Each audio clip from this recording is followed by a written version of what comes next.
Good evening. It is time to call this September 24, 2018 curriculum workshop / special call meeting of the Board of Trustees of the San Felipe Doro CISD. Madam Secretary, would you call roll? Yes, sir. Mr. Contreras? Present. Mrs. Guanajuato Webb? Present. Mr. Mesa? Here. Mr. Overfelt? Mrs. Sanders? Here. Mr. Smith? Present. And myself. Sir, we have a quorum. Let the record show that we do have a quorum of board members and that this meeting was duly called in accordance with the Texas Open Meetings Government Code Chapter 551. We'll have opening ceremonies first, and then, again, a moment of silence followed by the Pledge of Allegiance.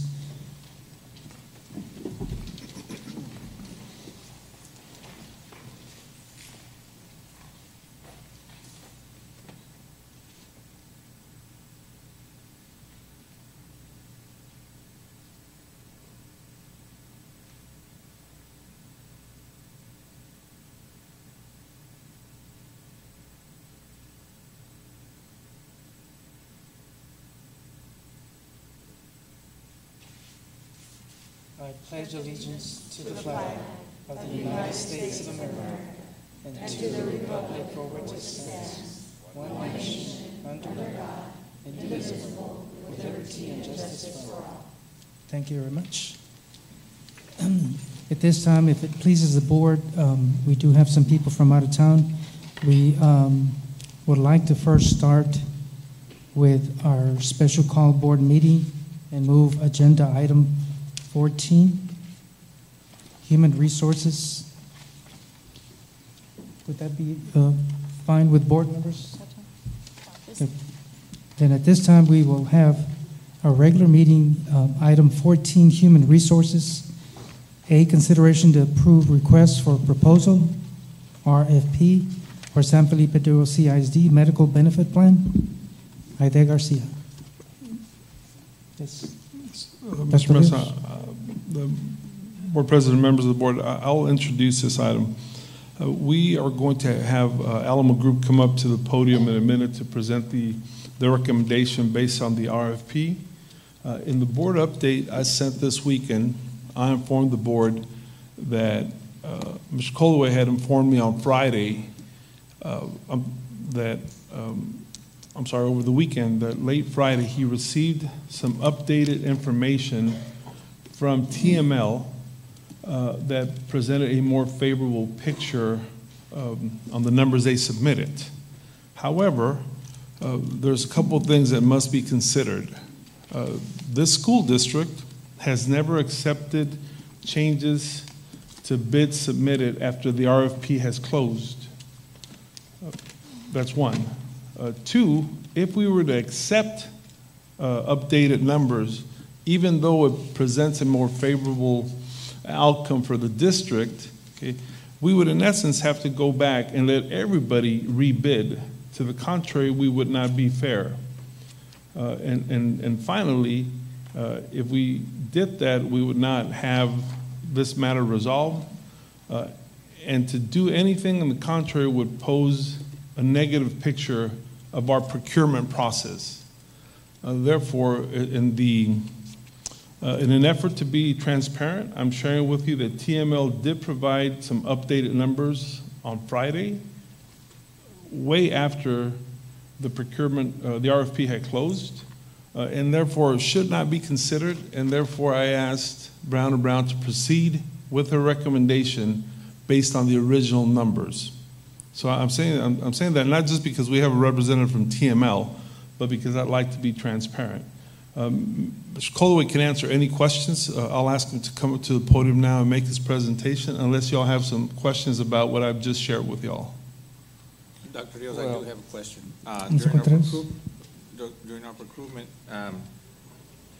do we currently have TML? Yes, sir. Okay. Is there anything that says that since we do have a current contract with TML, they're not able to modify their contract or submit the bid, since we are currently with them in contract? No, sir. We did the RFP for everyone. Okay. So nobody gets any special treatment based on their current Status. existing contract. Okay. And if they do, please correct me, Ms. Valdez. No. Yeah. Mr. So, Smith? so what kind of delta are we talking about? Big, small, medium, large? I mean, The change from the original bid was significant. However, their change or the comparison after their change as compared to the best option to the district is obviously not as significant as the entire change. But I would say it's still, Mr. Colaway will share the change here in a minute, because I don't have those exact numbers in my head. But I think it was well worth considering would it come in on a timely basis. He we're can gonna share the see dollar that in a amount. minute then. Yeah, he'll share the dollar amount. Okay. Yeah. So, thank you very much, and we're I'm pleased. sorry, sir. I want to make sure there's no other questions I'm first. sorry. Can you proceed? Well, I do have one, I guess. So I guess there was plenty of time to change the RFP as submitted by TML? I mean, everybody was given the ample time? Well, yes, Mr. President. Everybody had the exact same deadline to submit the RFP, and they did. However, on Friday, well after the deadline that everybody else had, TML came up with the data. But like I said, if we were to accept that data, then we would pretty much have to go back and rebid it to give everybody the opportunity to resubmit. Now, unfortunately, there was a presentation done last Monday, and it was a public presentation. And we did discuss, or at least Mr. Colaway did for the board. So it's almost like after we shared the information and we printed the agenda, then here comes additional information. And that's just not the practice of this district ever. Okay. We don't have any other questions, so you can start. Thank you.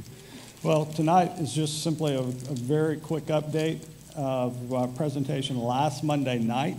At that point, we were recommending a change to Aetna as both the administrator for the health plan and the stop-loss carrier.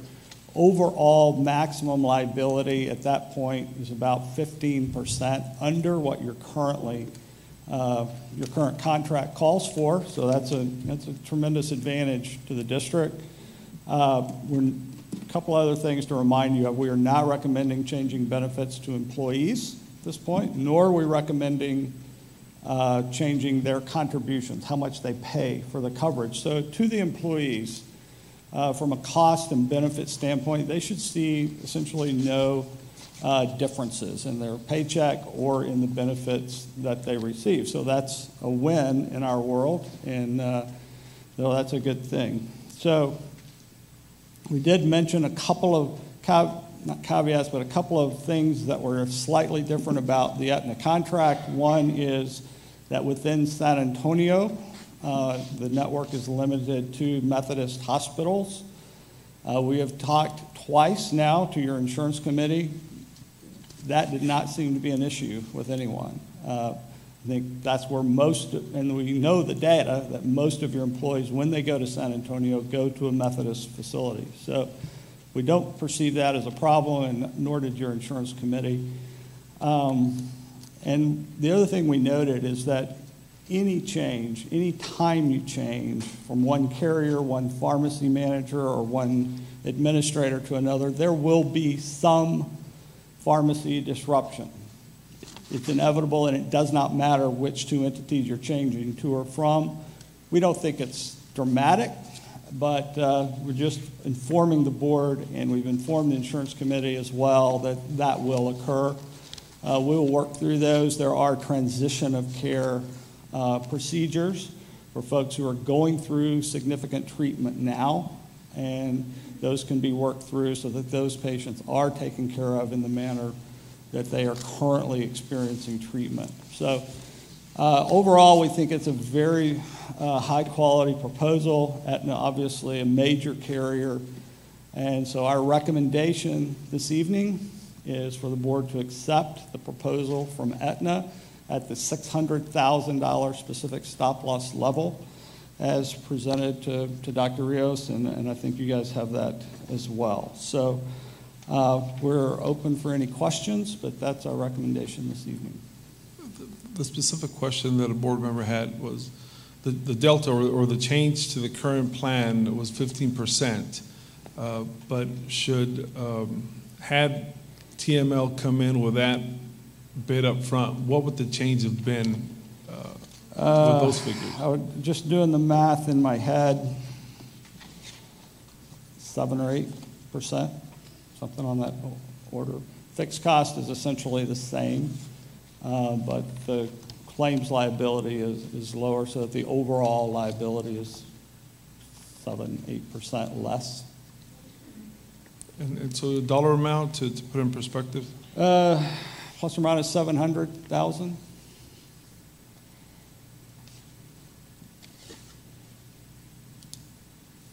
Yeah, that's a fair amount of cash, right? So,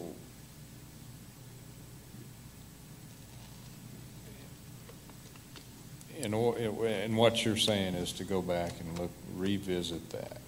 You would want to go have everybody revisit that. Well, it would only be the right thing to do.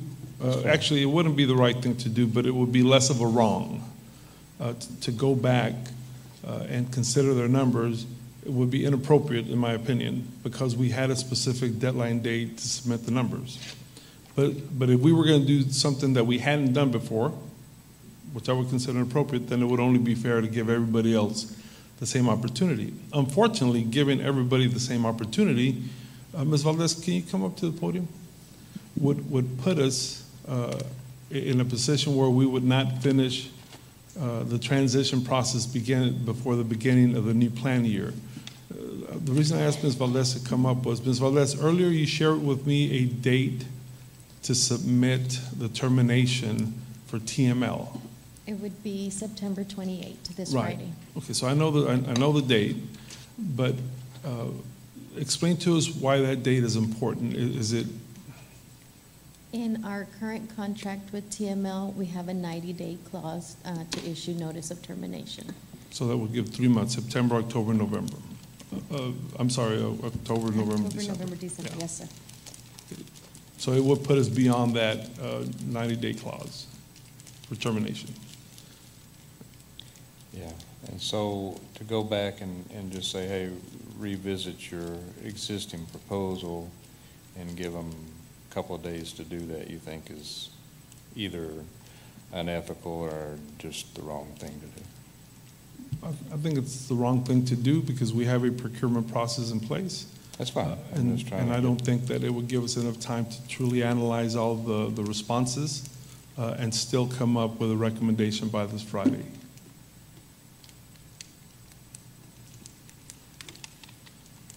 Questions from board members? Mr. Contreras? Yes, sir. My only concern is, once again, I believe you answered it, but I just want to make sure that anybody in any long-term medical condition would not see a change from one carrier to the next once the change takes over. So you're referring to the transition of care things I described, and there are certain protocols and procedures that I don't know all the details of, but yeah, the answer is yes. So folks that are going through existing significant treatment will be able to continue that treatment under the new administrator, even if it perhaps is an out-of-network provider with Aetna that they're utilizing, or a medication that they're taking for that disease state, that there will be a transition period to allow them to continue that, yes. Do you think Aetna would be able to provide a person so these employees can call for help just in case? I mean, the issue, the paperwork itself, going through any medical condition is hard enough, and then going through a transition would be even worse. So would Aetna be able to provide a person or dedicate a person throughout that transitional period, just in case? You know, I don't think it would be specifically dedicated to that issue, but there are some dollars in their proposal. We didn't talk about it a lot, for some on-site representation from Aetna And that could certainly be part of that person's responsibility. It's a transition position, not permanent, but a transition position that they're willing to fund. So that can certainly be part of their responsibility, yes. Great, thank you. I'm sorry, sir. Dr. I Rios? think more specifically, it was a dollar amount of, I believe, $40,000. $40,000. That we can use in hiring a transition person could be part of it. Now, obviously, we'd have to discuss that and then present to the board some recommendations on how to better use that money or that position. But it would be funded by Aetna, though? Yes, sir. Okay. Yeah, I mean, I just don't want for our employees to have any type of issues throughout the transitional period, you know, if they have a long-term existing medical condition. And along those questions that Mr. Contreras asked, I asked the last time if there was a surgery schedule, a major procedure that's already scheduled for it to continue and not have to reschedule everything again during this transition period. That's certainly not our intent, and that would be a part of that transition of care protocol as well. And we don't foresee that happening. Okay. Questions? Anyone else? Dr. Rios? No questions. We can have Ms. Aida Garcia read the recommendation. Could you read the recommendation, please? Good evening, Mr. Mesa, Dr. Rios, members of the board. It is the recommendation of the administration that the Board of Trustees approve the request for proposal for San Felipe del Rio CISD medical benefit plan and for the superintendent to sign the Aetna ASO and Aetna stop-loss contract. You've read the recommendation from administration. I will entertain a motion for approval. So moved. Mr. Contreras, seconded by Ms. Gonzalez. All those in favor, please indicate by raising your right hand. Motion carries unanimously. Thank you. Thank you very much. At this point, we're going to suspend our regular meeting and go into a curriculum workshop, which is again originally scheduled on your agenda. We will go to item 3, school board workshop. First item that we have is A, targeted improvement plans. Ida Gomez.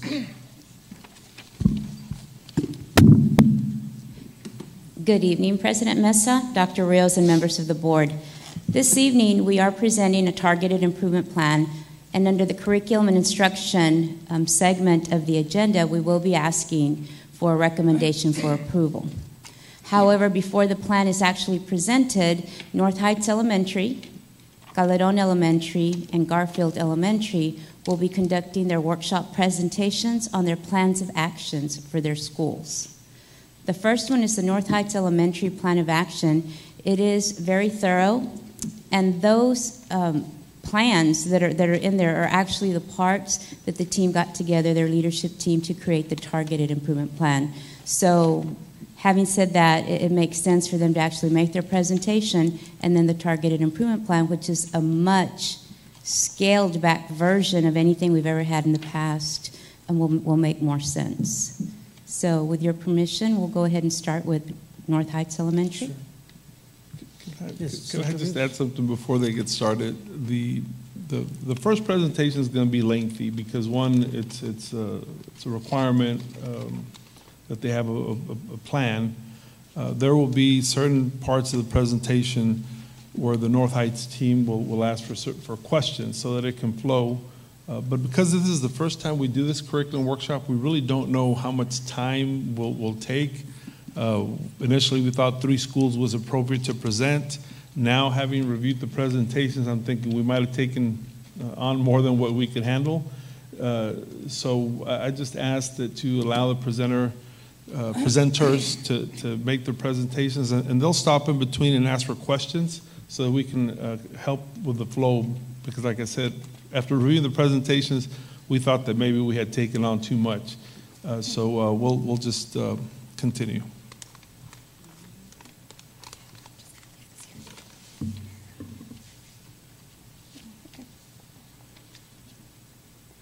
Good evening, Board President Mesa, Dr. Rios, and members of the board.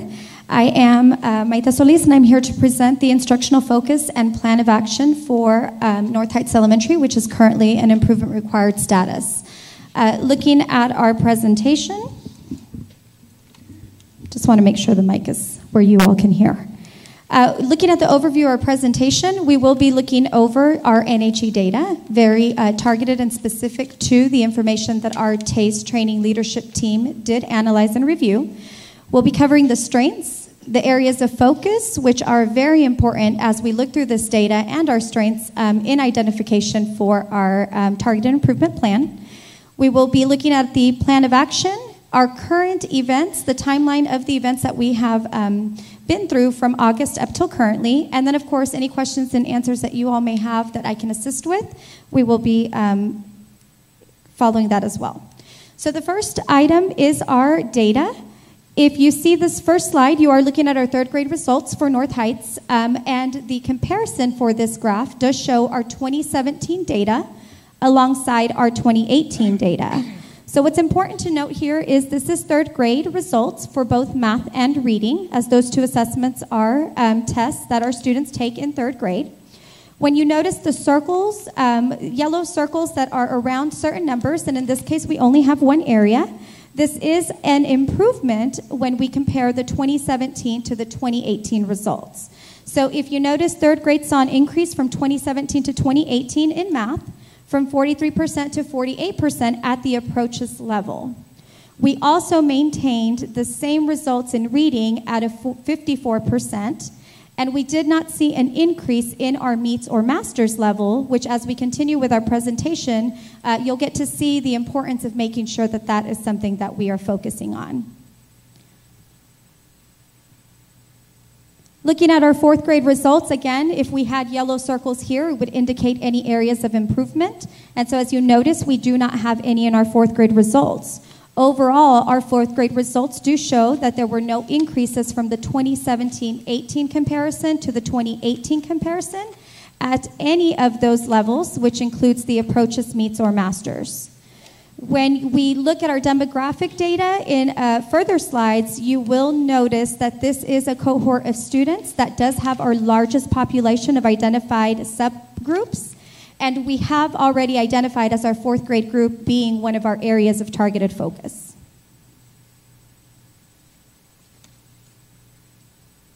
Looking at our fifth grade results, you'll notice that, again, those yellow circles come back. We do want to emphasize that our fifth grade instructional team has made significant gains over the course of the past 2 years. So looking at this data, you'll notice that fifth grade saw increases from 2017 to 2018 in math, from 81% to 84% at the approaches level. You'll notice that we had an increase from 27% to 33% at the meets level, and our master's level decreased by 1 percentage point. Of course, we're looking at this in comparison to the 2017 fifth grade group by comparison to the 2018 fifth grade group.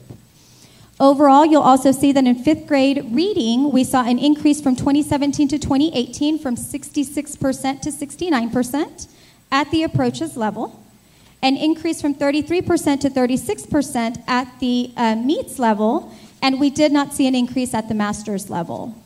In fifth grade science, we do not have any increases. We actually had a decline from 67% in 2017 to a 60% in 2018. And then our meets and masters stayed significantly close or right at the exact target level. What I do want to point out to you in looking at this data is if I go back to the previous slide for fourth grade results, it's also important for us to look at the cohort of kids that we are working with. So if you take a look, and I don't know if you can see my mouse moving. No, you can't.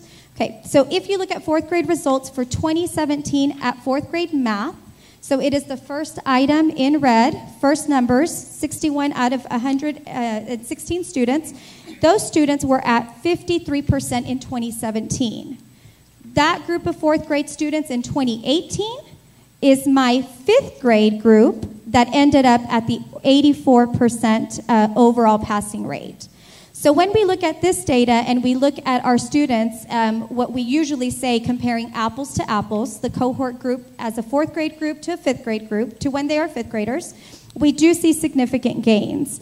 And the gains in this group went from, in fifth grade math, 53% passing rate to 84% at the approaches level. We also identify they grew from 26% to 33% at the meets level.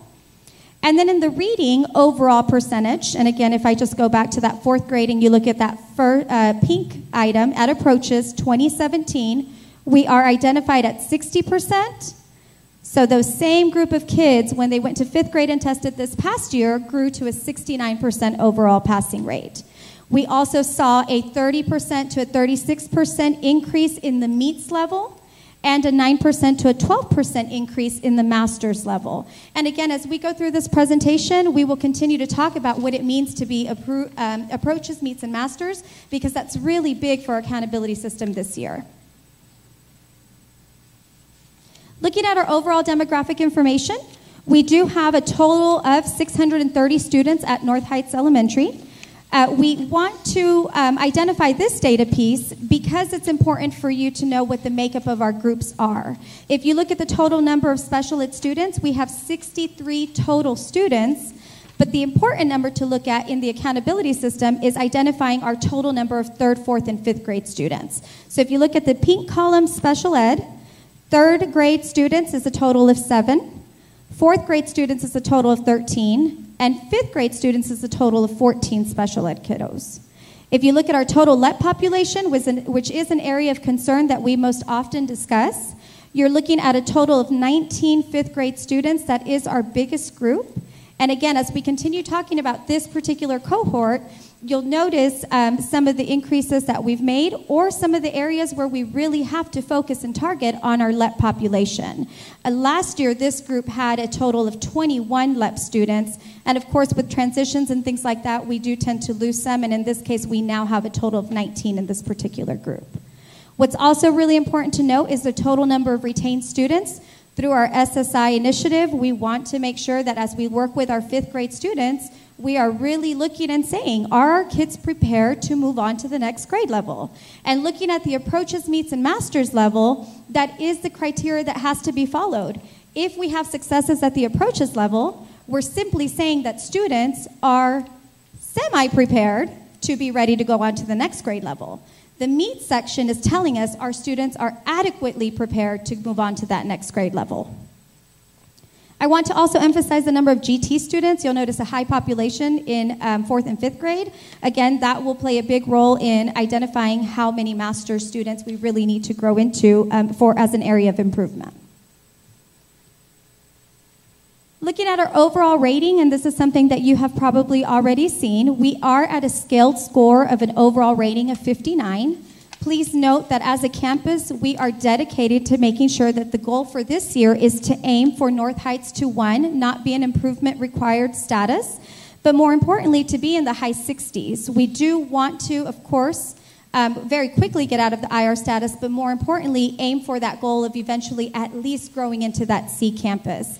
And we really do believe that this is going to be an area of focus through this plan that we can dedicate some time to. Looking at overall student achievement, which is domain 1, we did receive a component score of 29, which gave us a scale score of 55. What's important here is making sure that we identify that that component score should be a 35 in order to meet that magic number of a scale score of 60, which puts us in the non-improvement required status. We were in that improvement required under domain 1 student achievement. Under school progress, we were based on the 2 areas, part A, academic growth, and part B, relative performance. We did have an improvement required status on both of those. And again, you'll look at our magic number and the need to be at that minimum 60. And then in closing the gap, you will notice that we did meet the standard in closing the gap.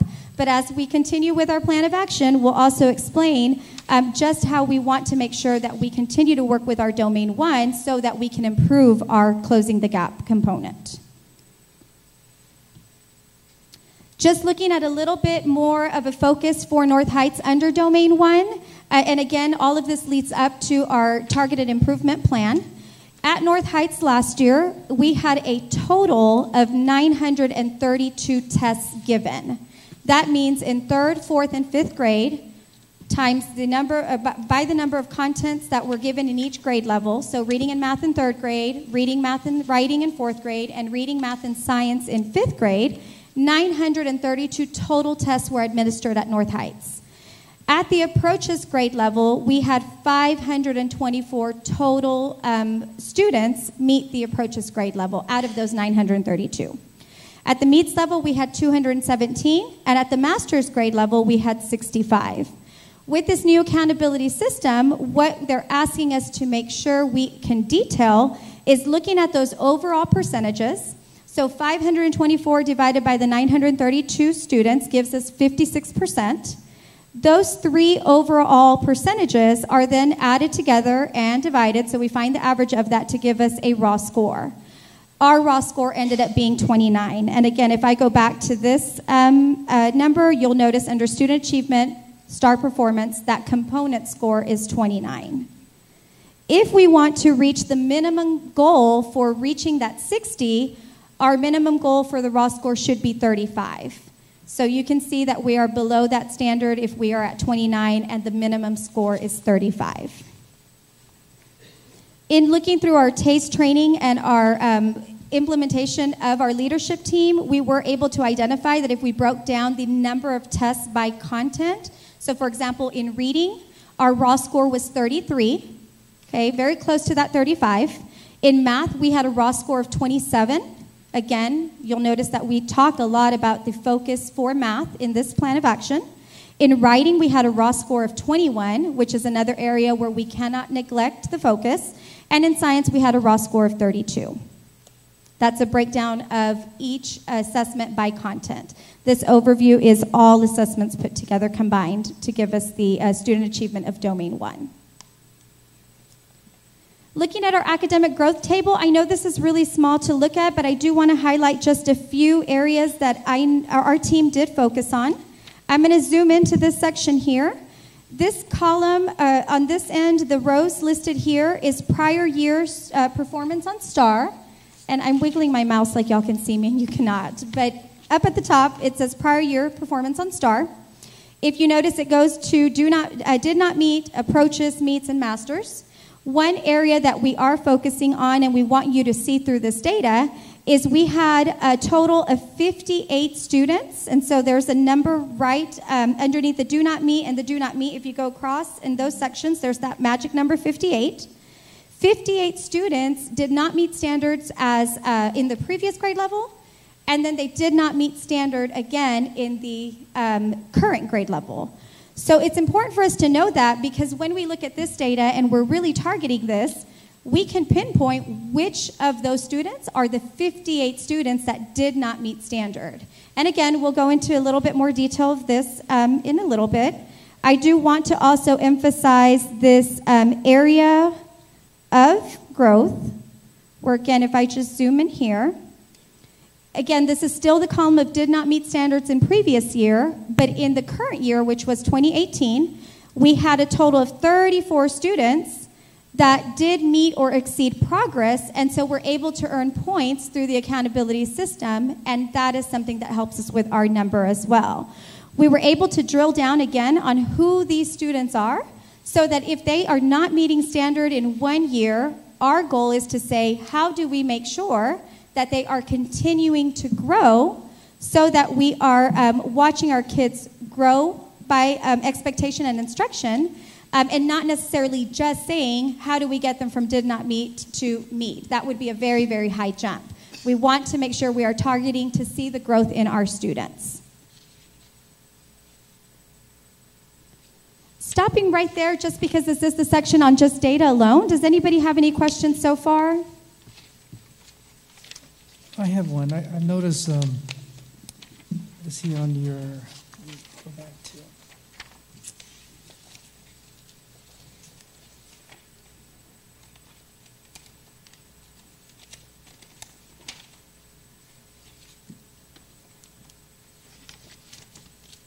Demographic information. Yes, sir. The last column you have is number of students retained, total 18. Do you know what the amount was for a previous year? In our previous year, we definitely had a smaller number. I want to say we had anywhere between 7 to 8. Our increase really was in that 5th grade retention under SSI.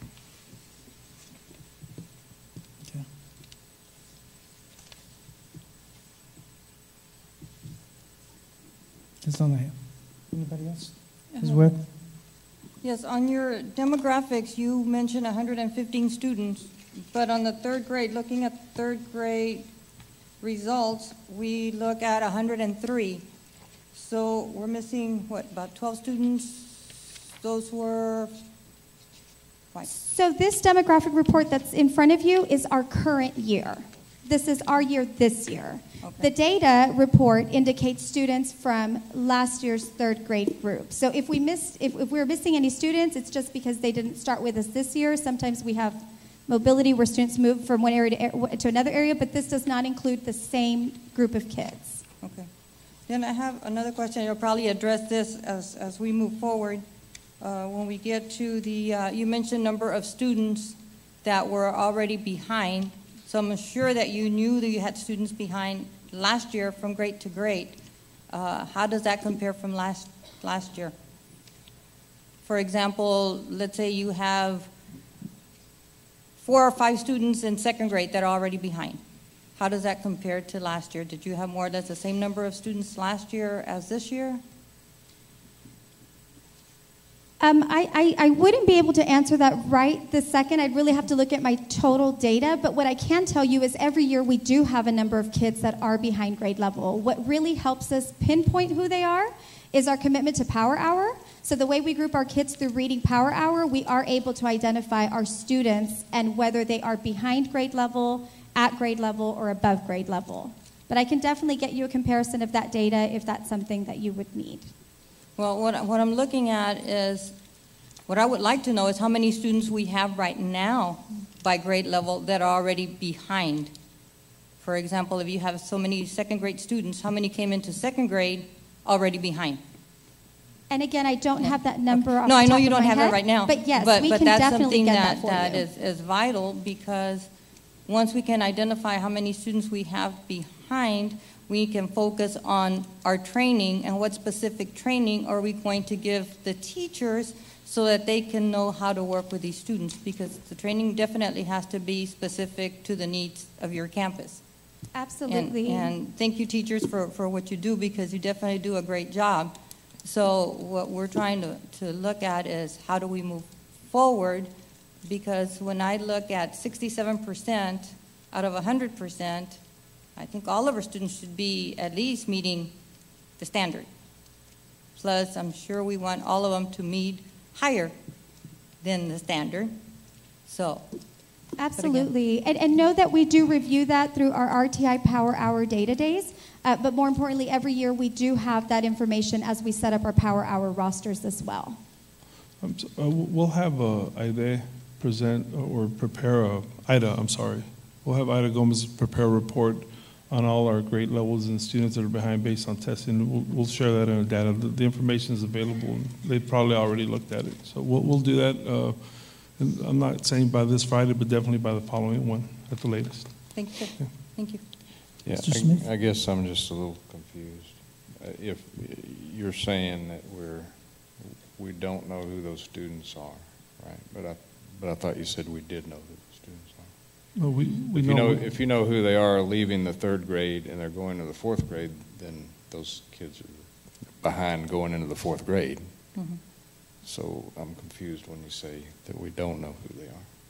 So I'm sorry if I wasn't clear. I don't know their names off the top of That's my head fine, right yeah. now to be able to say No, X amount of students. I wouldn't expect you to anyway. But we do absolutely target who our students are. So the way we set up our Power Hour rosters well in advance is at the end of the year in May, our teams come together and say, based on our areas of growth, where did our students land? So that our Power Hour rosters are ready to go for the start of the next year. At the start of the next year, we're able to look at that data and say, okay, now that we have our students identified, what are the needs for those students based on those specific skills? So we do know that. I'm sorry if I said that we don't. We do have that information. I just know off the top of my head right now, I can't tell you the numbers by comparison from last year to this year. No worries. Thank you. Okay? We're okay. Wonderful. So the next part of our presentation is the strengths. Again, you'll notice that some of the language that's in here is stuff that I have already talked about. So the increases in third grade at the approaches level, increases in 5th grade at the approaches and meets level. And then overall in 5th grade, you'll notice that if we're just looking at a cohort of students, we do see increases in math and reading as a whole. Some areas that are so important for us to highlight is how our campus culture and staff morale has increased. And overall attendance is important for us to highlight, because when you compare North Heights Elementary's attendance to the district, and within daily comparisons, you are able to see the successes that our school does have. Our students do come to school every day. Now it's looking at what instructional focuses do we have so that the students who are there every day receive the best instructional practices that they can get. And of course, we focused quite a bit on increasing parent and community involvement. And so this year, we're excited to share that we are in effect with a parent-teacher organization, which hasn't been common tradition for quite a while in our elementary schools. We do have officers already. We had our first PTO meeting to the public just last Thursday, but our officers have been getting together since about April of last year. So looking at some data to show our climate survey focus for 2017-2018, my first year as a principal was 2016-2017, and 3 areas of focus that were selected for our improvement in our campus culture and climate survey was I can communicate openly and honestly with my supervisor. It was a statement on staff development provided to teachers with useful knowledge and skills. And the principal provides leadership in setting and maintaining behavioral standards for students. These 3 areas of focus, with the assistance of district leaders, were selected. We continued to make frequent follow-ups. We did have a survey go out in December before this climate survey, and then these were the end results at that climate survey, which is given, I believe, in March. So from 2016 to 2017 school year, you'll notice the difference and the gains in all 3 of those areas of focus, which were our targets last year. What I can mention with the staff development is in talking to our teams, we have gone back and forth with what this statement means. Oftentimes our teachers are saying, well, staff development through C&I, or is it staff development on campus? And one of our focuses for this year is to let them know we really want you to answer this question in regards to staff development on campus. If this is a climate and culture survey for our campus, we want to know, do we as administrators provide you the trainings that you need to help you grow at our campus and to help you be successful with your students? Looking at our overall attendance, if you highlight just North Heights Elementary, and I did include all the other elementary schools as well, but our cumulative attendance for the 2016-2017 school year was 96.67%. We, of course, set our goal to either maintain or grow above that percentage rate. And what I can say is we were a campus that was very successful, staying above the 96.67% up until the month of May. We were a campus that received the attendance trophy for the first 6 weeks, which means we had the highest attendance overall in elementary.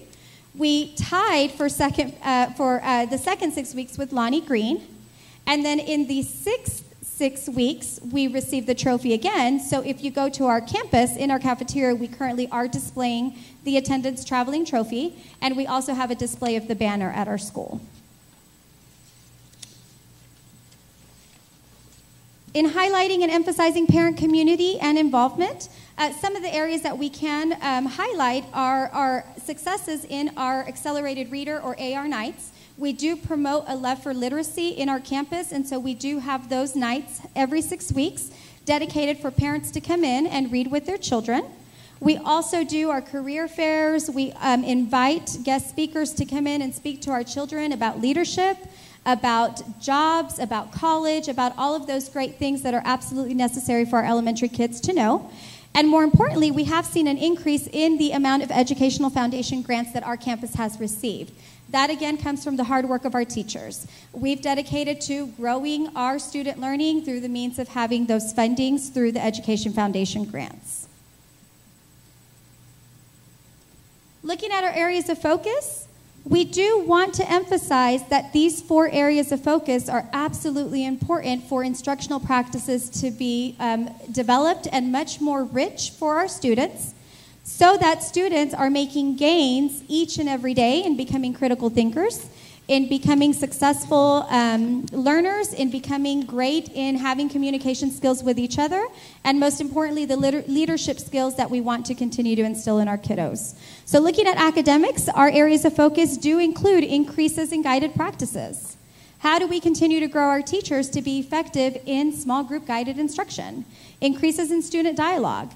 Why is it important for our students to be able to speak and communicate with each other so that the teacher can then check for understanding and make sure that our students can clearly articulate their means for learning?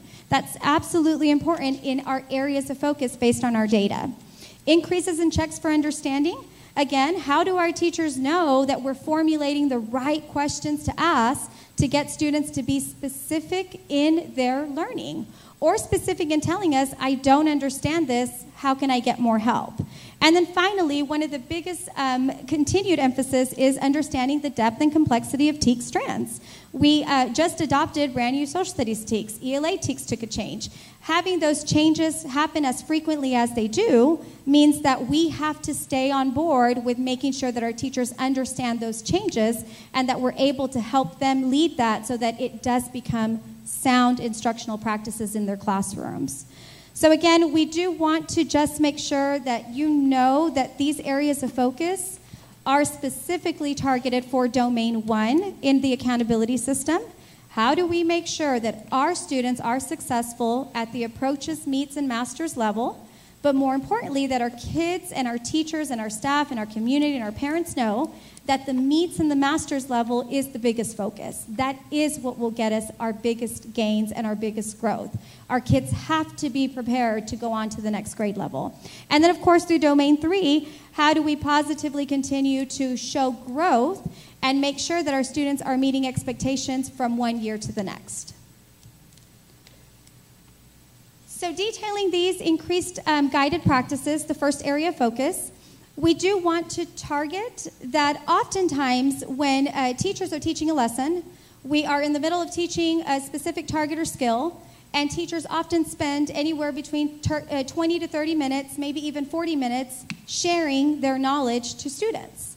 And so through that, it's a great practice if our students are able to receptively hear what the teacher is saying and then internalize it and be able to show their learning. But if they can't, then we have to target guided practices. And so when you look at our results, you will notice that our students are struggling, and we have to make sure we meet them where they're at. And so guided practices are so important. We want to make sure that students are practicing on targeted skills. In other words, they're not just doing an activity because it's fun or because that's just what we need to do, because it's going to take up the time to make sure that I can take attendance or anything like that. It's targeted, specific to student skills. And then more importantly, that our teachers know that when we give feedback, it also has to be targeted to that skill. Do we ask the right questions? Our teachers ask a lot of questions, and a lot of them are good questions. But are they targeted to show student growth and to be able to identify guided practices and also offer opportunities for deeper learning? Some of the trainings that we have been through, the Fred Jones training this August included training on visual instructional plans. Our leadership team has gone through that training, but come our October staff development, some of our teachers will continue to go through that, and they will learn about visual instructional plans, which help facilitate guided practices. This is one report that we wanted to show you that our teachers utilize to target guided practices. This is actually a sample of two different reports. The TEKS Targeted Skills Report is the one listed at the top above the black line. And that particular report is one that our upper grade teachers specifically, 3rd, 4th, and 5th grade teachers, use to identify where kids are based on each assessment that's given. In this case, this is a 4th grade math 3-week assessment, and student 1 had 6 out of 10 questions correct, and each of those plus signs indicates correct responses. The letter indicates where they had a wrong answer.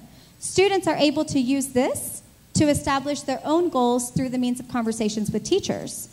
If we want to specifically be able to look at responses of students targeting the demographics that they fall under, we also have the report down here at the bottom of the black line that indicates those responses by demographics. So again, when our teachers are working and planning protocol to focus their practices, to be able to say, what does my guided practice look like, these are two reports that are very beneficial to them. More importantly, one report that you'll see in planning protocol is our TEKS Targeted Skills Report. When you look at this report, the white spaces that are blank, those actually include student names. So if you look at the section that says 4.2b, represent the value of a digit in whole numbers, using expanded notation and numerals, okay, this green section, you'll notice that 14 students, which is that column on the right under mastery, 14 students were at 60% mastery. They answered 3 out of 5 questions correct. 14 students answered 2 out of 5, 8 students answered 1 out of 5, and 3 students answered none out of those 5 correct. Our teachers look at this report and then are able to build their guided groups through the use of this data. Looking at our area focus number 2, increased student dialogue, we really want to make sure that our students are deepening their learning and that they are able to do so through continuous dialogue, not only with the teacher, but also with each other. So again, through a Fred Jones training, which is something that we've been through in August and we'll return to again in October, we talk about the input-output method. That means that teachers can't just do an input, input, input. They're giving all this information, and then finally they check for an output. Did students get it 30 minutes later? The input-output method is saying, I'm going to talk for 2 to 3 minutes, maybe 5, 7 minutes, and then students will give me a response for 2 to 3 minutes, or they'll turn to their partner and they'll talk before giving us a response. We also talk about targeted feedback through observation, and that's something that was mentioned previously, along with making sure that through planning, teachers can focus on how they will develop that input-output method.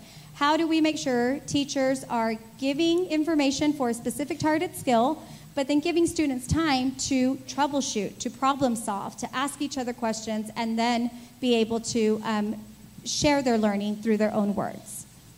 So one way to do this, I do have a sample math schedule, and again, with our new math curriculum, which I will talk a little bit more about here in a bit, we do have a sample schedule for a 90-minute block.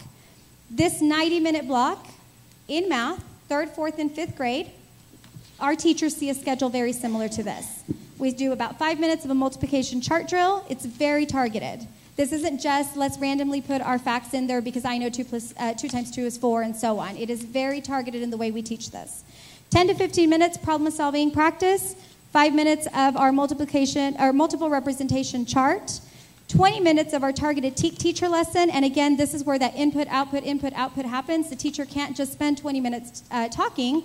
They are talking, engaging students, and then coming back and clarifying. 15 minutes of a targeted TEK student activity, and then we spend 30 full minutes doing guided instruction, guided practices, and that means that our teachers would see approximately 2 targeted groups per day. Looking at item number 3, intentional checks for understanding through the lessons. Again, it's so important that our teachers know that we are not just checking for understanding at the end of the lesson. Oftentimes you might hear exit tickets being given at the end of the lesson. It doesn't help our students if our teachers are checking at the end of the lesson for that understanding. So one of our targeted focuses is to make sure that we can check more frequently for those targeted understandings. That means that we embed guided questions. We make sure that through planning we have the right guided questions in place. And then, of course, understanding of depths and complexity of TEKS. This, again, our teachers do know their content. They understand their curriculum, but do we know how to target it specifically to the needs of our kids? And so that's where we're taking this to the next level.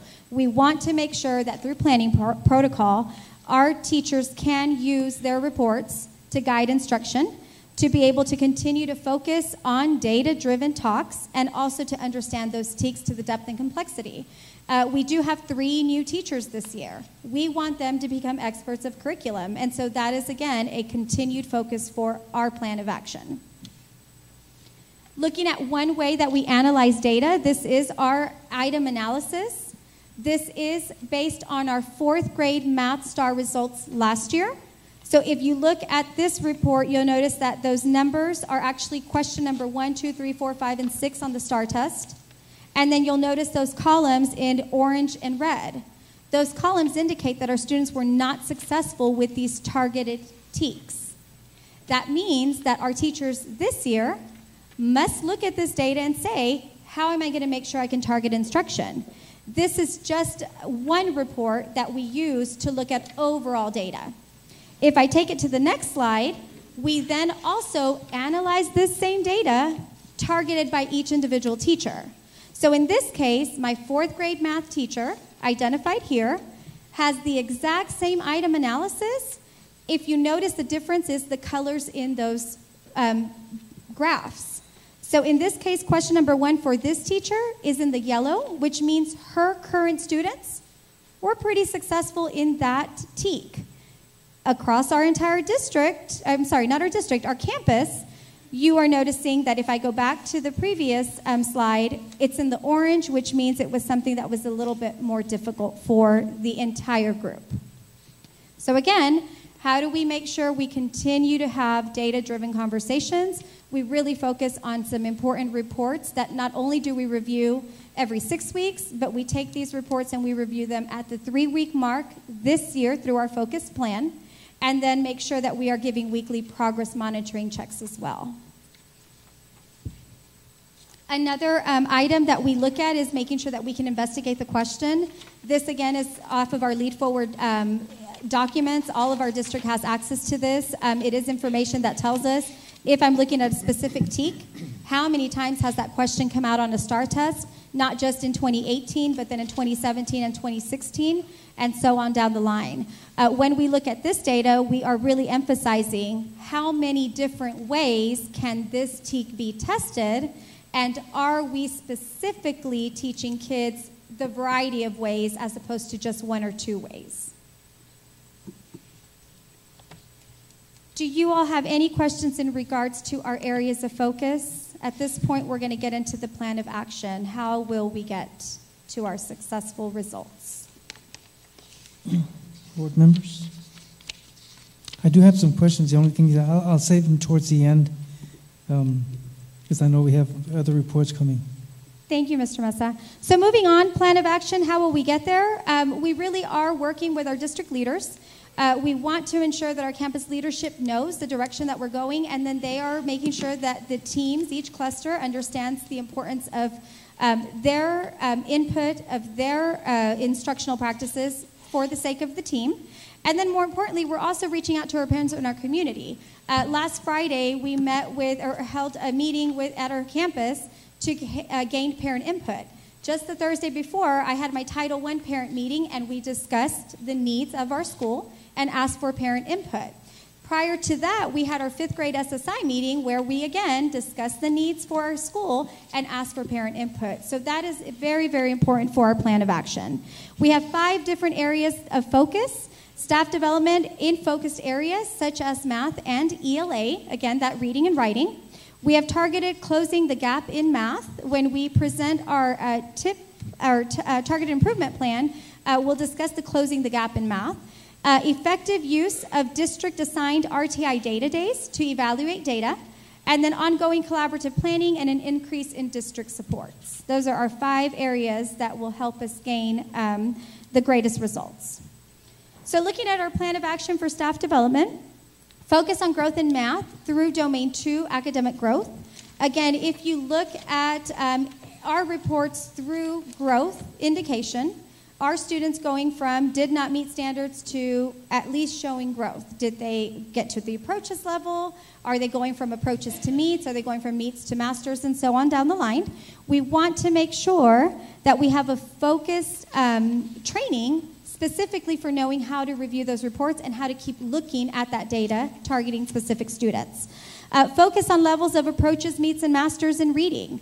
How do we make sure our students are performing at Domain 1, STAR performance? Did they approach, meet, or master that test? Our new math curriculum, We did gather our teachers, all of our math teachers, and in our case, we do have 7 total 3rd through 5th grade math teachers.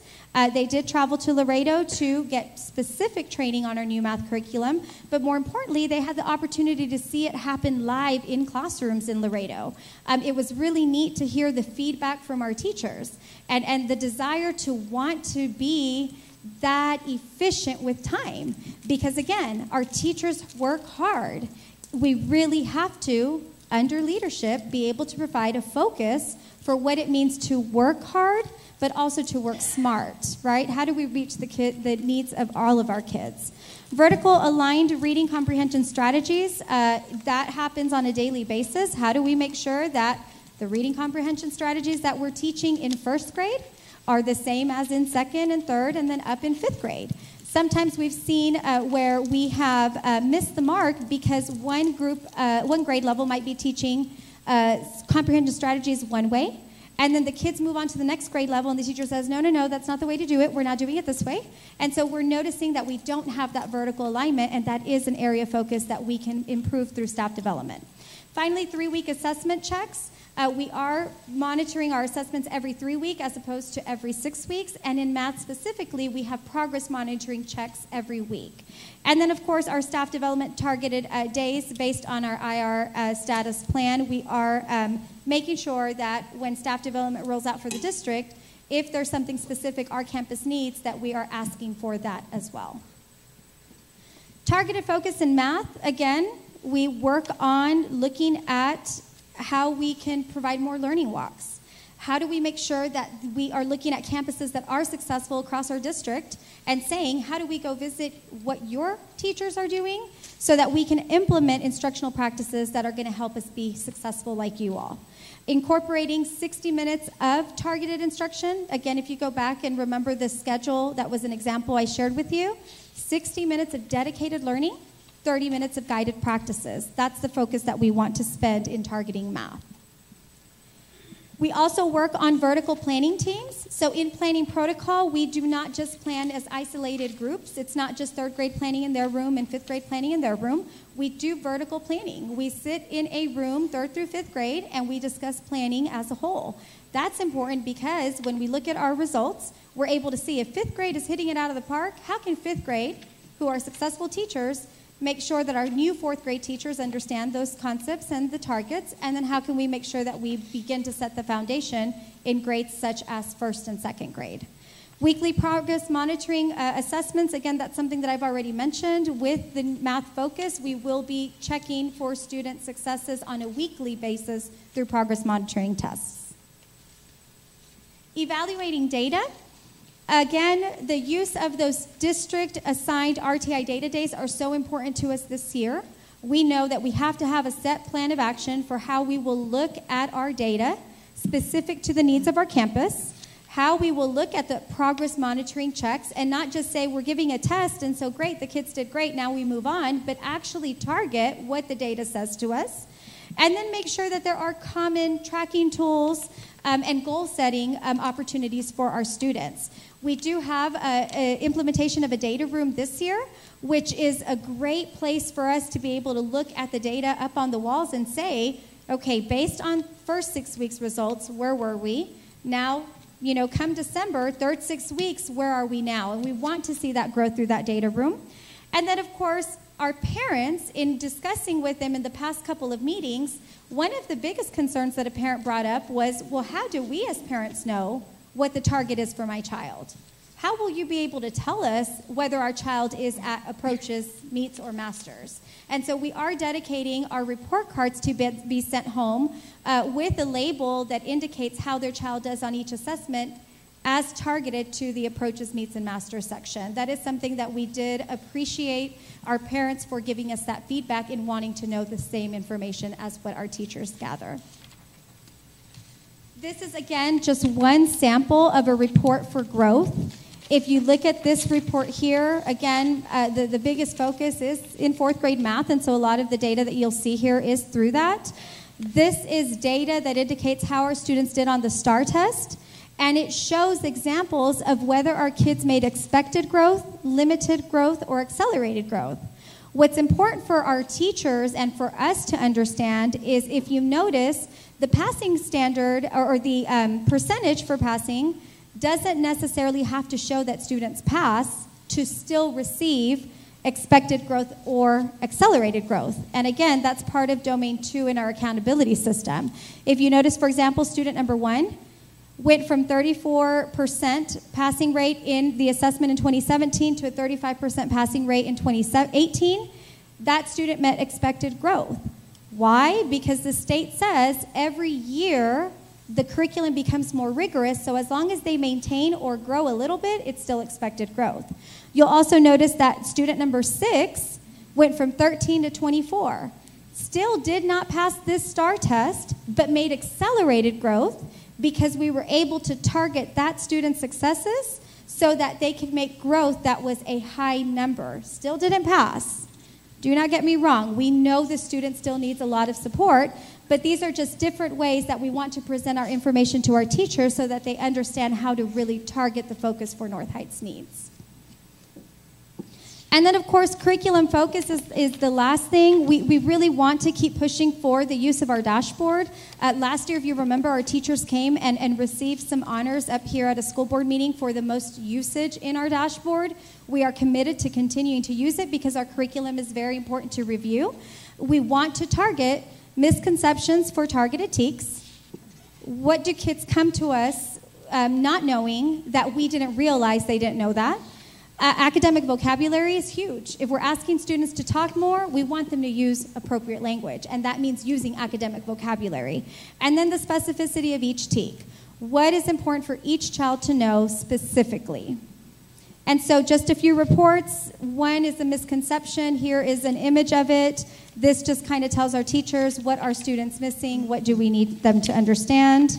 Looking at academic vocabulary and specificity, again, if you look at our dashboard documents, these are included in there as well. Looking at our timeline of events, September was a very busy month through the TASE training process. We did identify our PSP as Dr. Cantu. We went through several trainings through our leadership team, through our staff developments, and also our trip to Laredo for the new math curriculum. In October, we anticipate having an RTI day-to-day on the 5th, very targeted to this plan of action and specific needs based on data. And then we are also making sure that we continue to grow our teachers in all things that will help our students be successful. So at this time, if anybody has any questions. Okay, I'll start and then I'll ask the other board members. There is a sense of urgency with the accountability system. As you well know, this year the district received an A through F rating. At the end of this current year, the campuses will receive an A through F rating. The other thing is, I'm glad district received a B. The district would not be able to get an A rating if there was one school that was improvement required. And so there's a sense of urgency for this year. Now, the Commissioner of Education, which, by the way, is going to be at the convention that we will be attending this later on this week, Mike Morath, has told us that target is not going to move anymore. It's not a moving target, so we know that the expected, I guess, percentages of passing will remain the same. He has developed excellent resources for parents. There is a booklet that goes to the home with their score. And other resources, there's a list of books to read, there's targeted things for the parents to do. There's many resources available for parents. And my comments have to do basically with, is the instructional time being protected? And again, so many times we see that administrators sometimes take your teachers for staff development during the year.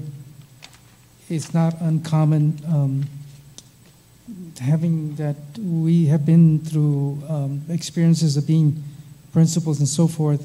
I had one year where my teachers were taken out 45 times, and that's excessive because you try to have your teachers teach, and yet they're pulled away for staff development, which takes away from the instructional time. It's not going to be the same with a substitute unless you have a 30-year experienced substitute that is, one of those retired teachers. But it makes it difficult to get the same level of instruction with so many days that teachers are pulled out. The other thing is department meetings, grade level meetings, to see what resources are needed, if there's any resources that are needed from your staff. We are holding those expectations from administration as well, because we will be asking for reports, for example, data supporting staff development, and that is specific to every campus. So we will be asking for those reports and making sure that we, again, move towards the level of receiving the highest rating we can get. But I wanted to ask those questions because it's imperative that either the principal or assistant principal attend the grade level meetings, department meetings, to hear the conversations that are going on, and of course, provide the resources that are needed, because a lot of times, they are not aware that there might be some resources available that we might know when we attend conferences and training either at the region or at the state level that are available for teachers. But anything that has to be done needs to be done like with a sense of urgency, because there is, we do not want to wait at the end of the year and say, we have 2 campuses that have an F. And so we try to do everything that we can early on the year, like purchasing materials, because you don't want to purchase materials in April. You have 2 months to use it. So everything has to be done like now. And I saw that the meeting was posted in the newspaper in regard to the requirements. And you have a lot of detail in your plan, which I was glad to see item analysis and things of that nature. The strategies, I think, are good. I think there needs to be a very specific plan in regard to the use of parents as well for, again, the resources that are provided for them. That booklet that is given to each child has resources that are available from the state to give to the parents and for them to assist as much as they can. Along those lines, see if I think I wrote a couple of notes down.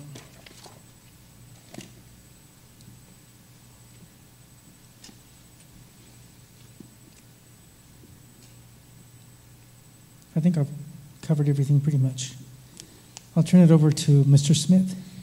Yeah, just a couple of things. One is, thank you for your preparedness. You did an awesome job. That's a lot to talk about in just a short time period. When you put together your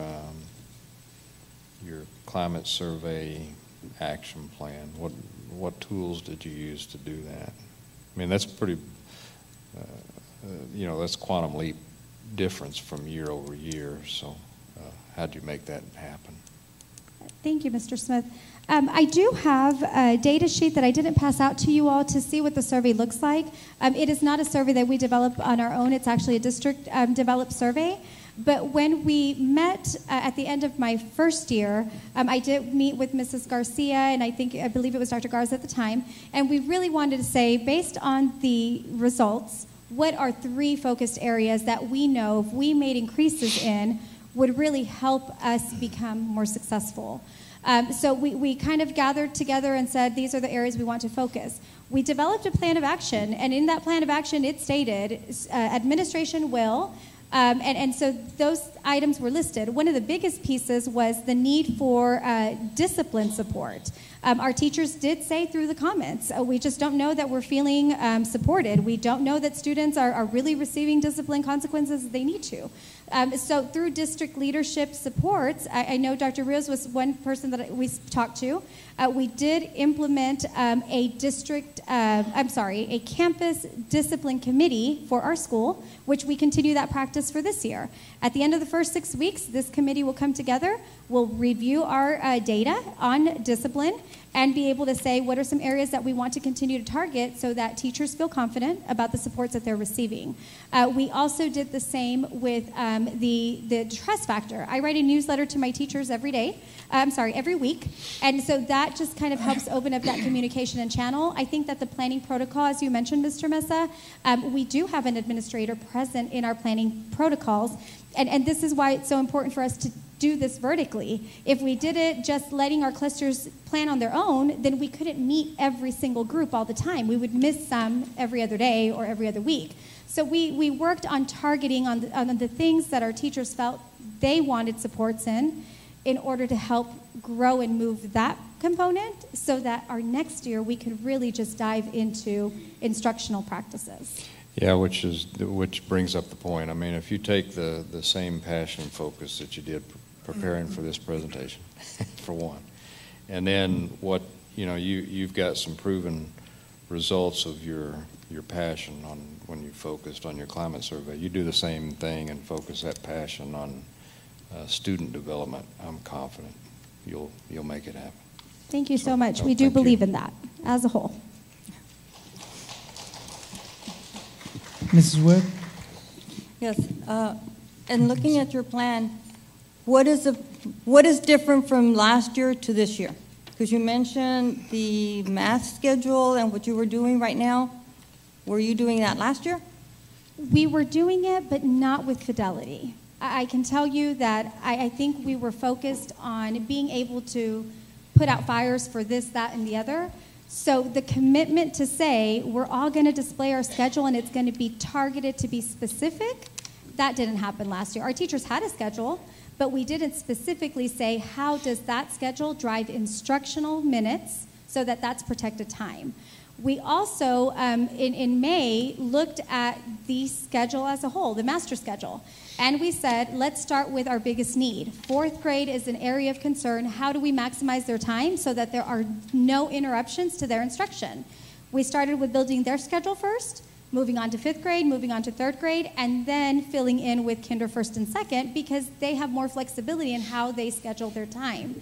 I will say that that is probably the biggest change for me, just making sure that there was fidelity to what we need to do. We've talked a lot about this. I've only been at North Heights for 2 years. This is the start of my third year. So none of these conversations, it's not like they haven't been happening. It just hasn't been faithful and targeted with that being a non-negotiable. And that's on me and my leadership. Well, I know that the teachers do an excellent job. And anything can happen from one year to the next. I've seen it. I've seen it at Eastside, especially in the area of science at that particular campus. When you mentioned fourth grade and the writing, what specific training are the teachers going to receive and what area specifically was lacking in the writing? Was it, for example, the drafting? Was it focused on communication? Was it focused on language development? What part of the writing? Because according to last year's writing, you had 59%, which is still not acceptable. 59% out of 100 is not acceptable. But this year we're at 43, or last year's scores was at 43, so we still went down. And then for mastery, we had 4 in 2017, and now we have 3 last year. I would like to see all of our kids be able to write and not get to high school not being able to write. So have you made any plans on what specific type of training teachers might be getting? We have, and again, that's also through coaching of our district leaders.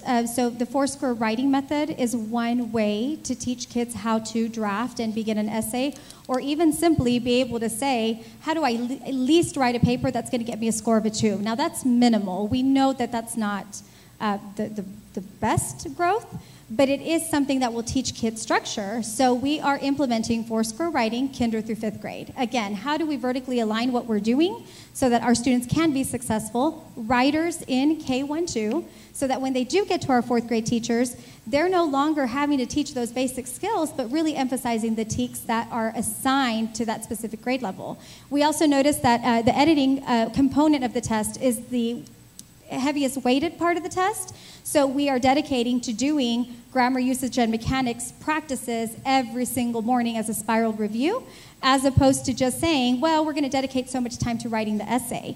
Yes, the essay is important, but we've also noted that a child can get a failing score on the essay and still pass under the editing and revising piece. So again, we don't want to limit growth in students because we know all of the data that all of the information we give them will make them excellent 7th grade writers, but we do find those areas of improvement. So editing is one of them, and then finding vertical ways of making sure that there's consistency in the way that we develop writing. Our writing initiative is a big piece, and we really have to buckle down on that. I don't think that I, as a leader, was as committed to it last year as I could have been.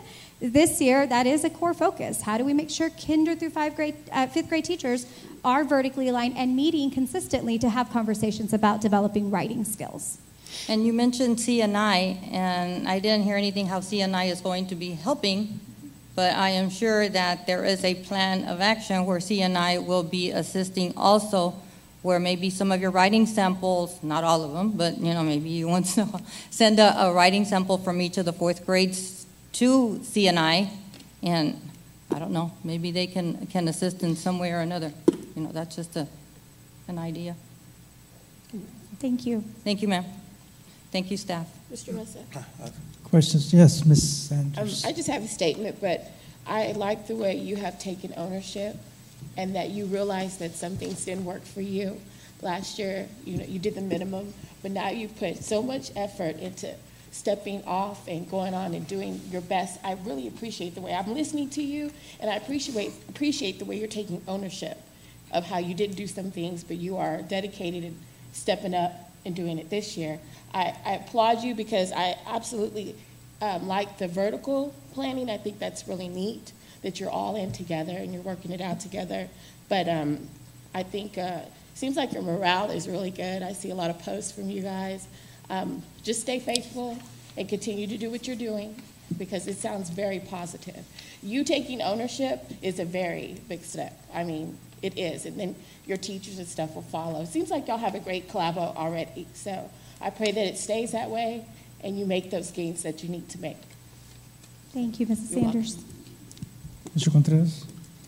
Well, I want to thank your teachers for being here, showing support. Thank you. It really seems like you spent a lot of time in putting this presentation together. And quite honestly, I like the whole presentation. However, what I really wanted to hear from you and your staff and from the schools is everything after the areas of focus, because that's where you dive in to specific areas of where you need help, the strength.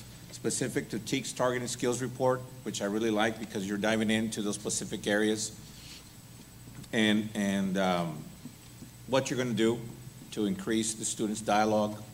I really appreciate that, and that's, quite honestly, that's what I want to see.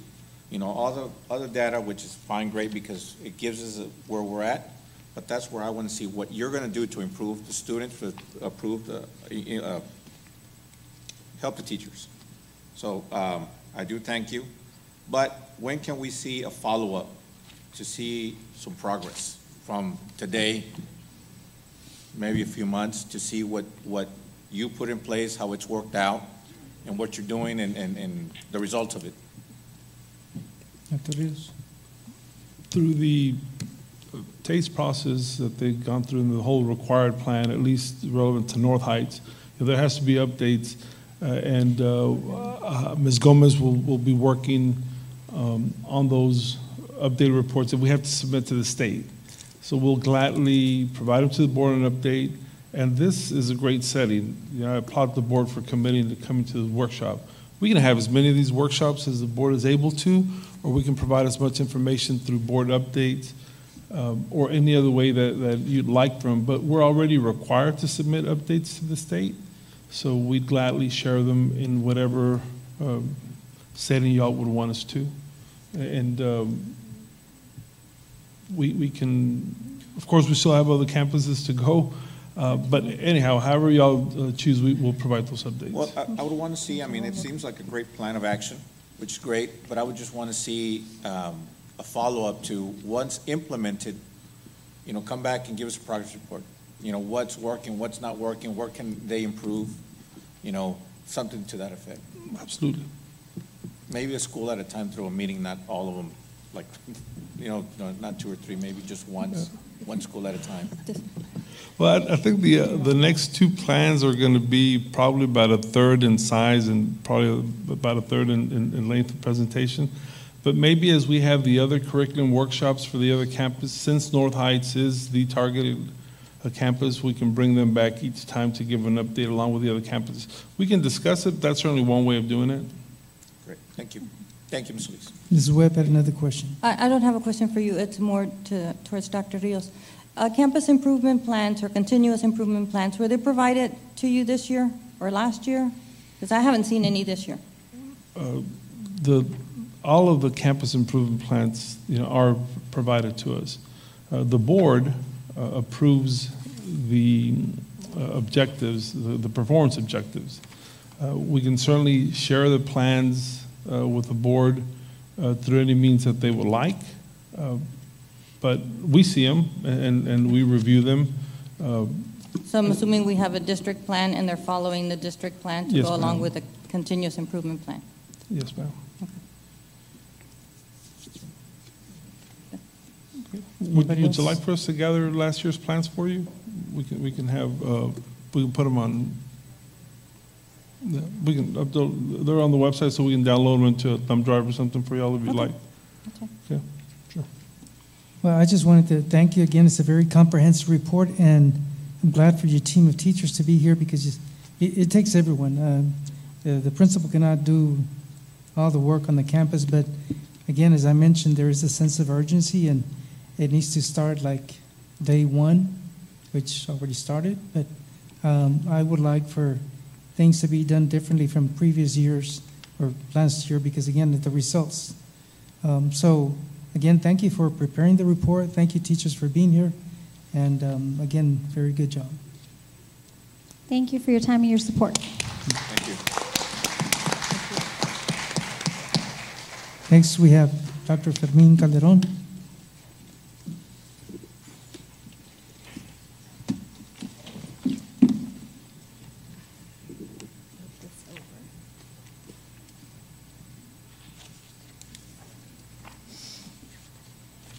Hello, good evening, Board President Mesa, Dr. Rios, and board members. I'm Jane Villarreal, and of course, I'm the principal at Calderon Elementary. I'll be presenting our action plan. Just going to pick this up a little bit.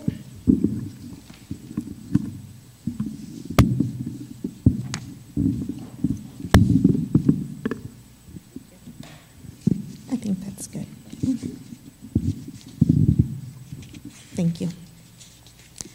Okay, so we'll move along. The overview of my presentation will include, of course, data, strengths, areas of focus, action plan, and any questions at the end, of course. I want to start by presenting to you our third grade results. And as you can see, there is a highlighted area, and that is our third grade math. We did improve and show gains from the 2017 third graders to the 2018 third graders. In our other areas, our meets, our masters, our approaches for reading, and our meets and masters for reading, there are no increases. Then we'll move along to our fourth grade results, and you will not see any highlighted areas there. Comparing our 2017 fourth graders to our 2018 fourth graders, there were no increases. We were at 71 in 2018 in our approaches for math, and then fourth grade math, we were at a 34% in 2018 for our meets, 10% for our masters in fourth grade math, and then fourth grade reading, 64 for our approaches, 27 for our meets, 7 for our masters. Fourth grade writing, 41% in 2018 for our approaches, 16% for our meets, and 2% for our masters.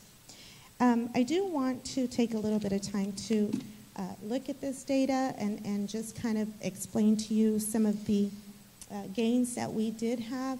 When you compare our third grade going into fourth grade. So again, looking at our students and comparing the growth they had from third grade to fourth grade, in our approaches, we had a gain of 27 points. And those are our kids that were going from third grade to fourth grade. That was in our math. And then for our meets, we had a 15-point gain. We went from 19 to 34. And then in masters, we had a 4-point increase. For third grade reading, in 2017, when our students were third graders, we were at a 52%. We went up to 64, so there was an increase in our third graders becoming fourth graders in 2018 in our approaches for third grade reading. And then we had a 5% increase as well for third grade students going to fourth grade reading. Now in fifth grade, we'll see some highlighted areas. Our fifth graders in 17 comparing our fifth graders in 17 to our fifth graders in 2018, we did have an increase to 82% in approaches. And then for our fifth grade, we did not have any increases in meets and masters for our fifth grade math. Comparing our fifth graders in 2017 to 2018, for fifth grade reading, we did have an increase in our approaches area. And then in fifth grade science, we had an increase in our approaches as well, and in our meets as well. None in our masters. This next slide shows you our demographic breakdown. Of course, it shows you how many migrants, our total population in the first column, and then total counts for migrants is 17. Our LEP students, 74. Students that we are monitoring, which are considered M1s and M2s, are indicated there as well. Special education students, we have a total of 47 for the campus, 504 are dyslexia, GT, and then how many we retained. The next slide will show you our accountability ratings. And we had an overall scaled score of 65, so we landed in a D rating with a score of 65. We did meet standard, however, we'll talk a little bit more about our focuses, which are in the student achievement under, star performance under student achievement. We did score 56, which put us into improvement required. In that area. And then, of course, relative performance, we had a 57. Of course, the rating is an improvement required. So those are our two areas that we're going to talk a little bit about here coming up in future slides. Some of the strengths that I did document or indicate here in our presentation. I'm sorry, going back to our accountability ratings. We are at a 65, so the goal is to grow to low or mid 70s so that we can get out of a D and go into a C. That is our goal for this school year. And then, of course, every year after that, we want to grow and continue growing to as far as we can go, of course. But this school year, our main goal is to really look at those areas of focus and grow to a C, hopefully to a low or mid 70s. That is our goal campus-wide. I want to emphasize some of our strengths. We did have an increase in our math approaches, above district in our fourth grade approaches and meets, above district in fourth grade star reading approaches, increases in fifth grade approaches in math, above district and increase in fifth grade reading approaches, increase in fifth grade science approaches and in the meets area, which I had discussed previously. I really feel like we implement district initiatives. That's one of our strengths there at Calderon. And we have also had an increase in campus climate and staff morale and in parent and community involvement participation in our campus. With the award of some of the, the Education Foundation grants, we've been able to continue to recruit for our Watchdogs program and also just really emphasize parent involvement at our campus. The next slide will show you the climate survey focus. The first year at Calderon, there was those 3 areas that I really wanted to target. 2016-17 was my first year. Of course, that first year we're establishing communication, getting to know each other, establishing expectations as a new leader at a campus. And those were the scores that I received in those 3 areas that I really wanted to focus on. The first one was under curriculum and instruction support. And we looked at where teachers were able to give feedback on, I am satisfied with resources for teachers in special populations. So we looked at that area after my first year at Calderon. And then we looked at under relationship with supervisor. I received useful feedback in my job performance. So that was another area that we wanted to work on. And then the third was under the discipline support area. And the area was our students' code of conduct is consistently and fairly enforced. Second year, you can see that we did go up, or I did go up on the ratings. That's our second year. We start working more with climate culture and establishing trust between personnel and myself. And then now I'm in my 3rd year, so I anticipate that I will make further gains because I really feel like we're communicating a lot better. And now we can emphasize and really work on instruction. But as you can see, there was gains from my first year to my 2nd year there as the campus leader at Calderon.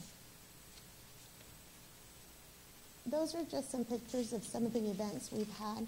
And I say we because, of course, like you said, Mr. Mesa, a principal can't do it alone. So I have to really thank our staff, our cluster leaders, our assistant principal, our counselor couldn't be here tonight, but they've taken the initiative to really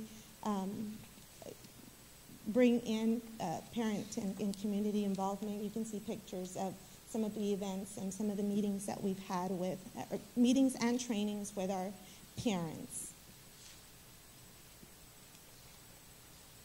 So the areas of focus are, of course, our meets and master's percentages. We had a scaled score of 56, and so that put us into the improvement required or improvement needed area. So student performance is one of our areas of focus.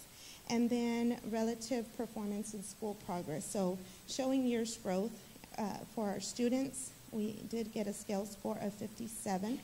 But relative performance is where we're compared to our comparison group and how we did with student growth or student progress. 3rd grade reading will be an area, and 4th grade writing, and of course, continuing to improve our attendance.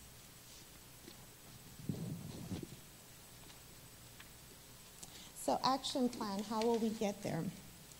And I've listed the 5 areas that I will talk a little bit more about. Increased learning time is the first one. 2nd is planning protocol. And 3rd is professional development. 4th is RTI data days. And then 5th is understanding our accountability domain ratings. And I'll talk a little bit more about those areas in the next slides. The first one is increasing learning time. And I have there listed allotment of 90 instructional minutes per day for math and reading. So of course we do have Power Hour that assists us in assist our students in getting better at reading. At the beginning of the school year, we do look at the STAR Renaissance reading report so that we can address students in the best program that they can grow in reading. So we look at their areas of need and we place them into a Power Hour program to start interventions in reading daily. And then, of course, we also have our new math program that we're implementing. We had 6 teachers that went to Laredo to also get that math training, like Ms. Solis mentioned. And so we're allotting those 90 minutes. 60 will, it includes 60 minutes for instruction and then 30 for intervention daily. Also, time on task, student engagement. We really need to, so the plan is to give feedback to our teachers and provide PD as needed on those areas, time on task, student engagement. So we really want to look at true engagement. Are they being compliant? Are they sitting and getting? Or are they actually collaborating, discussing, exploring, creating, constructing? You know, we want to look at increasing their participation in the lesson. Improving guided instruction is another big one. Of course, with feedback and professional development, the big, so we had Fred Jones training, and I believe at this point, kinder, first, second, and fifth have already been trained in Fred Jones, and all of our cluster leaders. So one of the big things that we really took from Fred Jones was creating VIPs. And that's really a guide that serves students, kind of gives them a step-by-step guide during independent practice. So then that frees up the teacher to work with students that really need that assistance. But it also gives students a reminder, this is how we work out this particular problem, or this is how we get to the solution. So guided instruction is really one of the things we want to continue working on, and including those VIPs. Increasing student dialogue, again, that's something we want to continue working on. Fred Jones, again, gave us that input-output method where the teacher gives information and then lets the students process with dialogue, either with a partner or in a group. And again, that's for teachers to set up with questioning or really set up the dialogue process where it becomes very natural for the students to dialogue amongst each other and learn from each other. But again, that input-output is so critical because a lot of times teachers will talk and not give time to process. So again, feedback in our walkthroughs and then PD as needed to continue the use of student dialogue in their lessons. And the last, under increasing learning time, is intensive interventions before and after school and during the school day in any content area that is needed, of course, based on data. We are starting a homework help before and after school in collaboration with our neighbors, Del Rio Middle School. We're calling it the BUG program, Bring Up Your Grades, is what it stands for. So we're hoping that will help as well. We move on to our second area, which is planning protocol, and of course, providing time for teachers to collaborate and develop lesson plans on data, both on how the student performed and then, of course, how the teacher performed in teaching that concept or that objective. I'll show you some data here in a little bit, some examples. But under planning protocol, we really need to continue learning and understanding the TEAC. So looking at the IFD, at the specificity of that TEAC, and creating lessons that target, activities that target that specificity. So for example, we need to stay focused. So for example, if the TEAC says compare and order, use place value to compare an order to the thousands place, Well, we're going to focus on the thousands place. We're not going to go to the 10,000s or the 100,000s. We're going to focus on the thousands because that's the specificity of the TEAC at that grade level. So, of course, understanding really and planning for lessons. Also, it's important that we continue to sit as administrators in planning protocol sessions so that, you know, we're making sure that the discussions that are happening in there and the plans are rigorous and they're aligned to, of course, our TEACs and then our STAR, that it's aligned to the end, right? And then, of course, TELPAS as well. I added TELPAS because that's an area, too, that we need to grow in. We need to embed our language and our vocabulary to help our LEP students become proficient in English. Embed writing daily in math, science, social studies. What did you learn about today? A quick response or a quick journal entry so that we develop those writing skills daily for our LEP students. Enrichment activities. We have 6 teachers that are getting their GT certification this school year. And in that training, they introduced me to a resource titled Differentiating Instruction with Menus. And so we're looking at that to really reach our students at the meets and masters and planning for lessons that are going to reach our kids and take them to that level. Also, we are going to have a book study on Teach Like a Champion. We just talked about it at our staff meeting. And that book includes 49 techniques that put students on the path to college. So basically, high expectations. And I'll just give you an example of one of the techniques, not opting out. So, for example, you know, sometimes teachers will ask a student a question, and we're checking for understanding. And so sometimes our students are not ready to answer, and we kind of just move them along and say, okay, well, that's okay. Well, no, we need to hold every student accountable.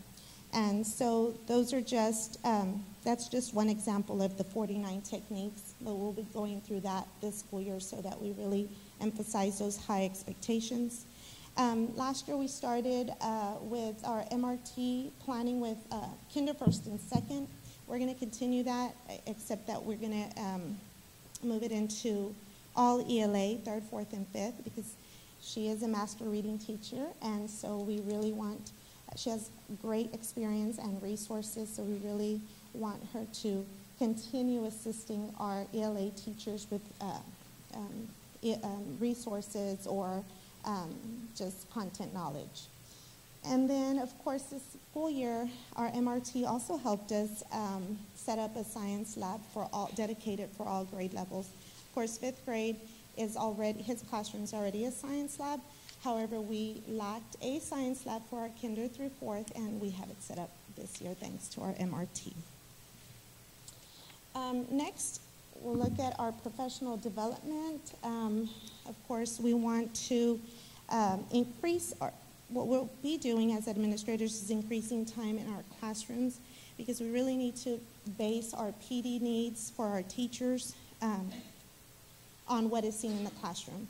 And the reason I state that is because 1/3 of our campus is, so 1/3 of our total teachers are new teachers. So when I say new teachers is they have less than 3 years. They're in either their 1st, 2nd, or 3rd year of teaching. So of course we need to continue building and growing our teachers. And so we take the opportunity to create PD at our campus based on needs. And so it's going to be important that we are able to see the entire lesson. If we walk in for 10 or 15 minutes, then of course we don't see the entire. But we do want to increase time in our classrooms so that we can see more of the lesson than a 15-minute piece. And of course, continue to coach and develop our teachers based on that observation. We also, last year, I started what was called New Teacher Thursday. Then it kind of evolved to just Teacher Thursday because it included other teachers that had needs. So on Thursdays, we kind of touch base on needs, and we talk anywhere from instructional delivery, planning, content knowledge, classroom management. That's the day that we also do learning walks or model lessons with the help of our curriculum coordinator, Rocio Peña. And then, of course, Kathy Smith, our MRT, also assists, or will assist. So we'll continue Teacher Thursday, except I changed it from New Teacher Thursday to Teacher Thursday because it's going to be for any teacher that needs assistance or wants to have a model lesson. They're new to content area or new to the grade. Of course, we want to support them through that. And us as leaders on the campus, we need to get better at that as well. So I listed leadership effectiveness because we're growing as well. And for our writing, we specifically, Rocio Peña also already had professional development for our teachers on the Foursquare writing process. Kinder through fifth, Kinder first and second, well, Kinder had it during the August professional development. First and second has been trained, fourth has been trained, and then now we're going to third and fifth. But we are using the Foursquare process for writing at our campus. Last year we had started Daily Fix-It. That's part of the Reading Street curriculum. Everyone from Kinder to fifth does a Daily Fix-It, and that's a revise and edit daily practice. So we started that last year. We'll continue that this year. And what we also have done for our writing teachers is we've reviewed the writing samples from last school year and looked at why they were scored at a 1, 2, 3, 4, and so on. So we've done that as well. This school year, we're also incorporating, as part of Reading Street, the use of flip book centers. There's 6 flip books that go into their centers, and that offers automatic differentiation for reading practices. And the PD has already been given to our teachers in Kinder first and second. One thing I did not include on this presentation is one of the goals that I had asked also Rocio Peña, our curriculum coordinator, to work with us on is better understanding of PLDs and ELPs. That's really to help our students, our LEP students, meet exit criteria and for us to get better at scoring and rating TELPAS domains.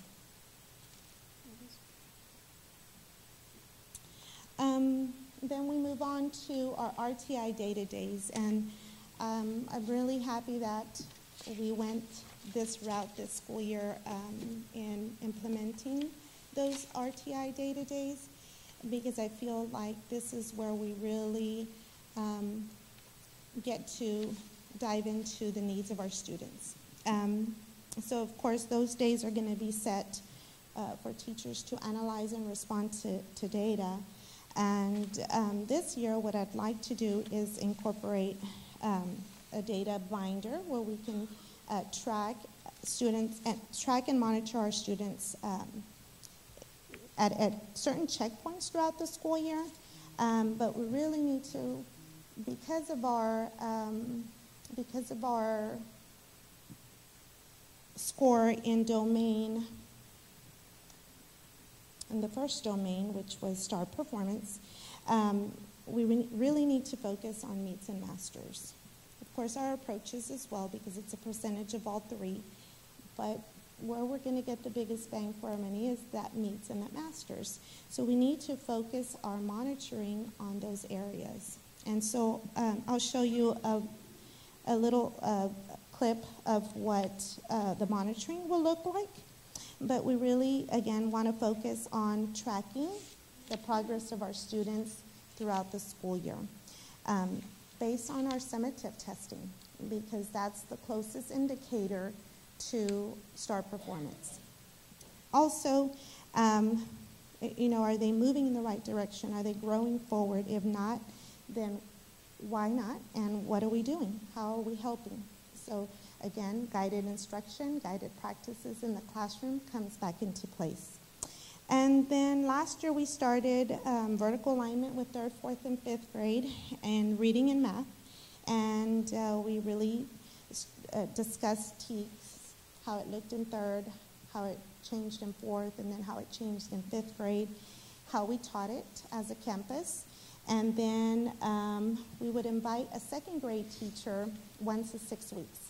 So this school year, I really would love to, during our RTI Data Days, is do vertical alignment for K through 5th for reading and math.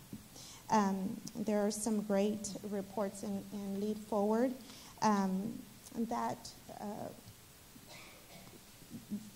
it surrounds academic vocabulary and then side-by-sides. How are our TEKs moving throughout the school year, throughout the years from kinder to 5th? And then the next one is STAR Renaissance reading data and the relation to STAR performance. It's another thing we'd like to get better at. Renaissance reading gives us a Lexile score, and so does STAR. They give us a Lexile score too. So we want to look at the relationship there and really get better at reading that. And then, of course, through Leader and Me, students are tracking, they're self-tracking and goal setting on their own.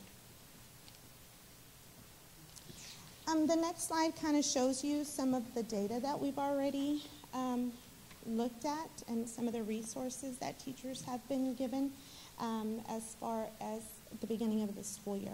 So if you look at the top left, that one is called our Lead Forward Performance Progress report, and that just gives, I gave a sample, but it tells the teachers last year in 3rd grade, for instance, this is a 4th grade, but it tells the teachers, okay, this is what he scored, or all of their students by class and by subject, what their raw score was, scale score, percentage.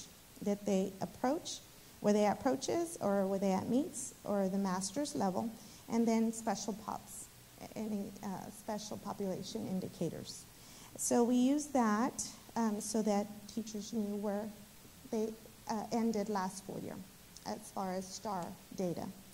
And then, of course, they were also given if you look at the right side, it's called an IQ analysis. That one is from Lead Forward as well. It's a released item analysis tool.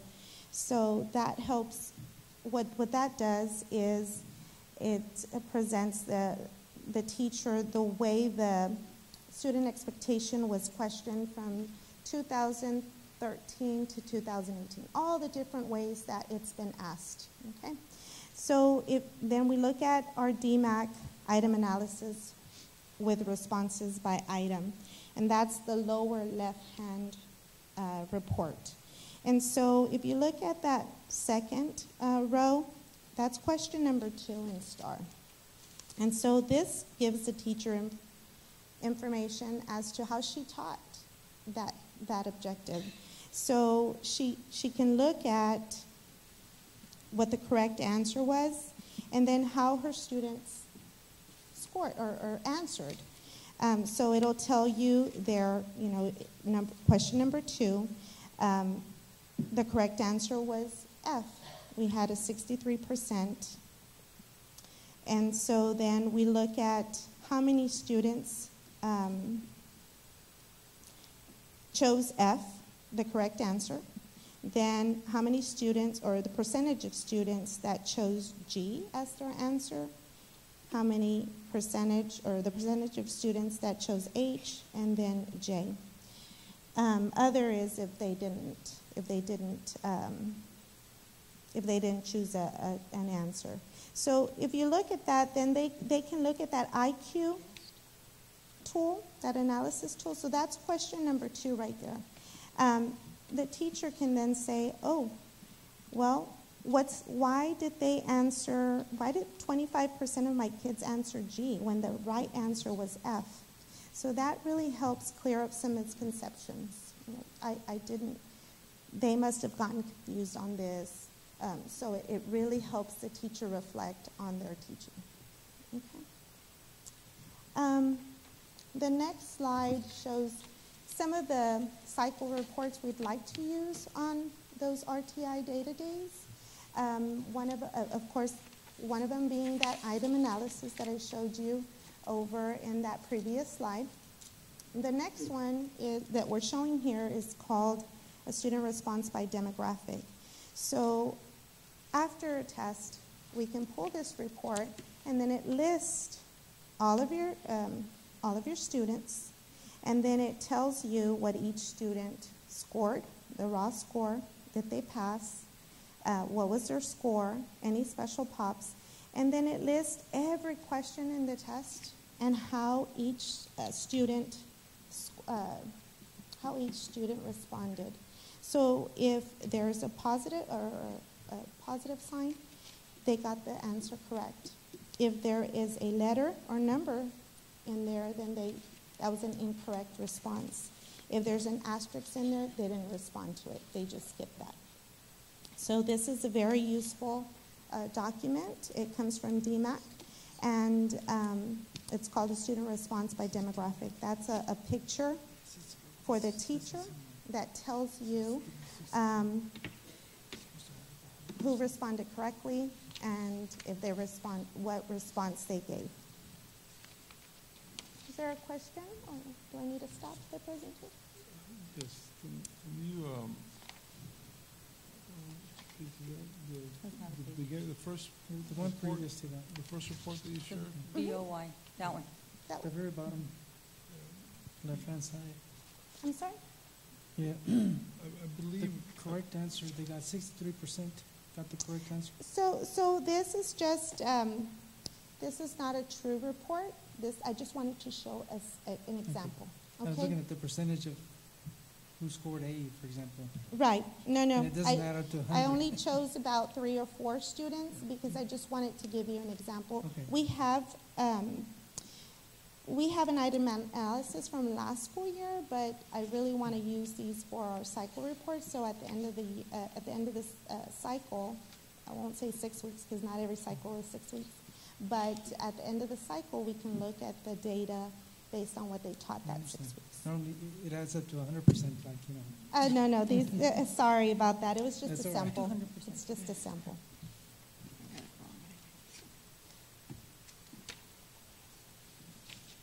Can you go on? Okay. All right. So I was at this slide here, just giving you also an example of what the student response by demographic looks like. So this is a very useful tool as well. I'll move to the next slide. That's our quintile, our student quintile. This is very useful too because then this kind of breaks our kids up into 5 groups, and you'll see that quintile 5 will be our master's area, and then quintile all the way down to quintile 1 and quintile 2, those are probably based on the performance or did not meet or approaches. And so this kind of gives us a good indication of how we can move them to the next. The final is the SE tutorial, and I believe Ms. Solis kind of hit on this one. This is a very useful tool as well because it gives you the test as well, every question of the test, and then it gives you the student expectation, how many questions were tested. So, for example, if you look at the top left report, for that particular SE, there was only 1 question. And so here it tells you that blue area, that blue shaded area really has names. And so it gives you how many, if you look at mastery, it tells you how many did not master that. And so you can really, the teachers can really use this report to pull and tutor. Okay? The bottom right is just also an example. That particular SE had 2 questions. How many got 1 right? And then how many did not master it at all? So again, that blue shaded area has student names, and that's where they form their tutorial groups. And this is a copy of what we'd like to use to progress monitor our students this school year. It's going to be very crucial for our 4th and 5th because that's where we get all our percentage points or all our points for student growth. And so what this school year, the plan is for us to look at our students. How did they score on previous year? Were they approaching the grade level, meeting the grade level, or mastering the grade level, special pops? And then we continue the school year looking at summative grades. So we're going to color code them this school year.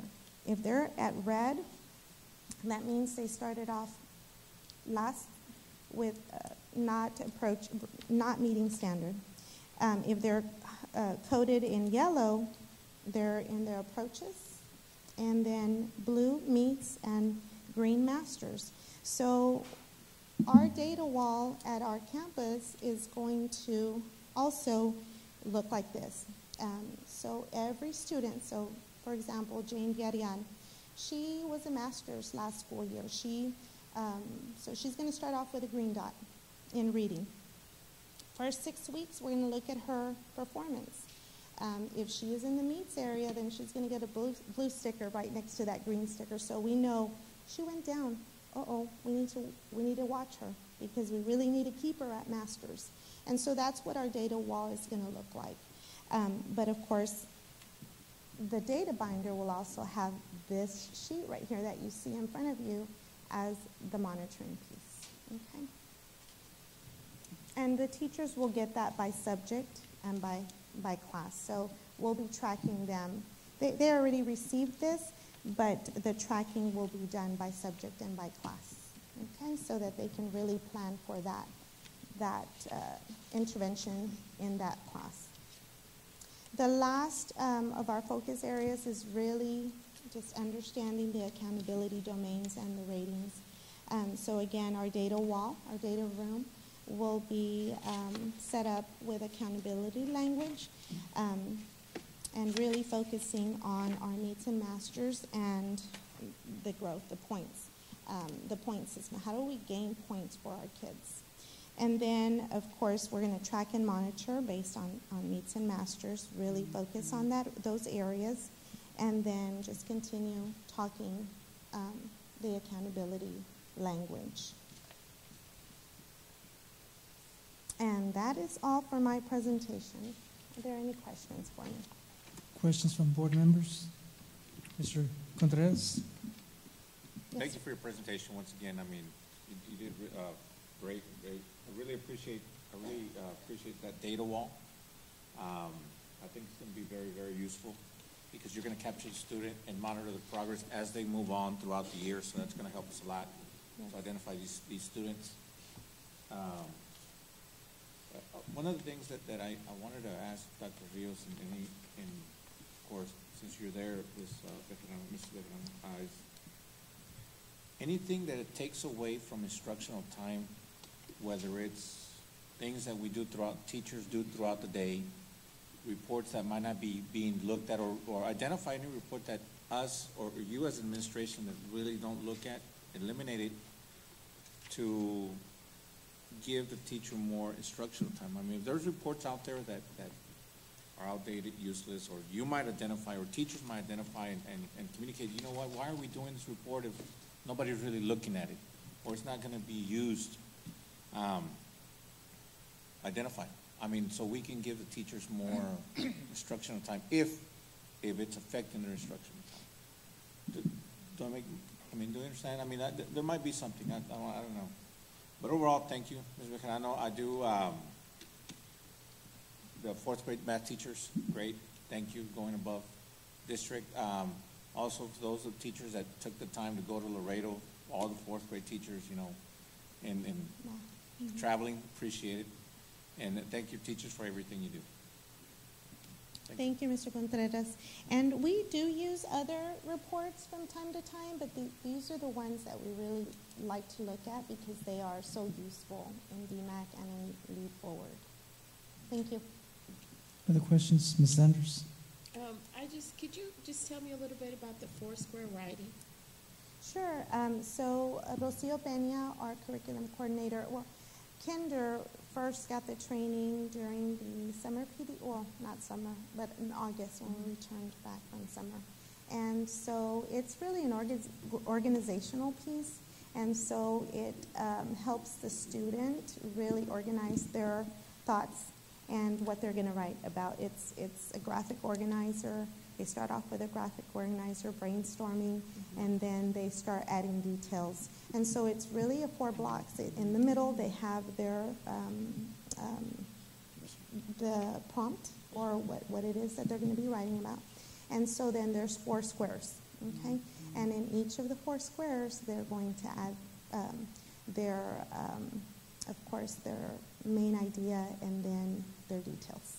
And how does Kinder do that? Do they have the same 4 squares as well? Yes, so they did receive training, and of course, it starts off with, I'm sure, pictures and inventive spelling and a lot of teacher prompting and teacher modeling. However, it starts working into more details as we go into the older grades. Yes. Right. And then if you could just tell me, I just want to tell you that Teacher Thursday sounds really neat. I like the way you've opened it up to just not to everybody, because sometimes we all need a refresher, and that you guys are always there for each other to hey, I got this idea, I have this idea. So I thought that was pretty neat as well. Thank you. But I like to see Foursquare, if you got a copy or something like that. Okay. I really like to see that at Kinder. And they did give us a book at CNI to borrow, but I went ahead and just purchased it for our teachers, so we have our own copy there at our campus. Like I know 4th grade has it right now, but we really need to see about getting some more copies. But we just need 3rd and 5th to get trained in this technique and this method. But right now, Kinder, 1st, 2nd, and 4th have been trained at our campus. And do y'all do any kind of vertical also? Like, as well? We started last year with 3rd, 4th, and 5th, and then we would invite 2nd grade once a 6 weeks. We would do the vertical alignment every other week. At first we started every week, but then we moved it to every other week, just 3rd, 4th, and 5th in reading and math. And then this year for the RTI Data Day, I want to have that opportunity to invite Kinder 1st and 2nd, because they really need to see how the T grows and the expectation. Thank you. Thank you for your Yes, ma'am. Thank you. Stay positive. Yes. Work hard. We're on fire. We're excited. It's been a good start to the school year. Yeah, and again, I'd really like to see the Foursquare. Yes, ma'am. If you would just. I'll give you a call and you can. Other questions? Mrs. Webb? Thank you, Jane. Yes, ma'am. And I see a lot of faces that I worked with at Calderon. The same way with Maite. When I made reference to your teachers, there are a lot of teachers that were there when I was at Eastside that are now with you. So I know the quality of the teachers that we have on those campuses. And I know what we can do. I know what we've done in the past. So thank you, teachers, for what you're doing. I know that this isn't anything different that we cannot improve on.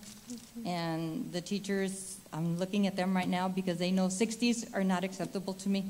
I don't like 60s. I don't like 70s. I like the 80s that I saw in there when you do your independent classrooms. And I always shoot for the top. If 70 is the best that we can do, that's great.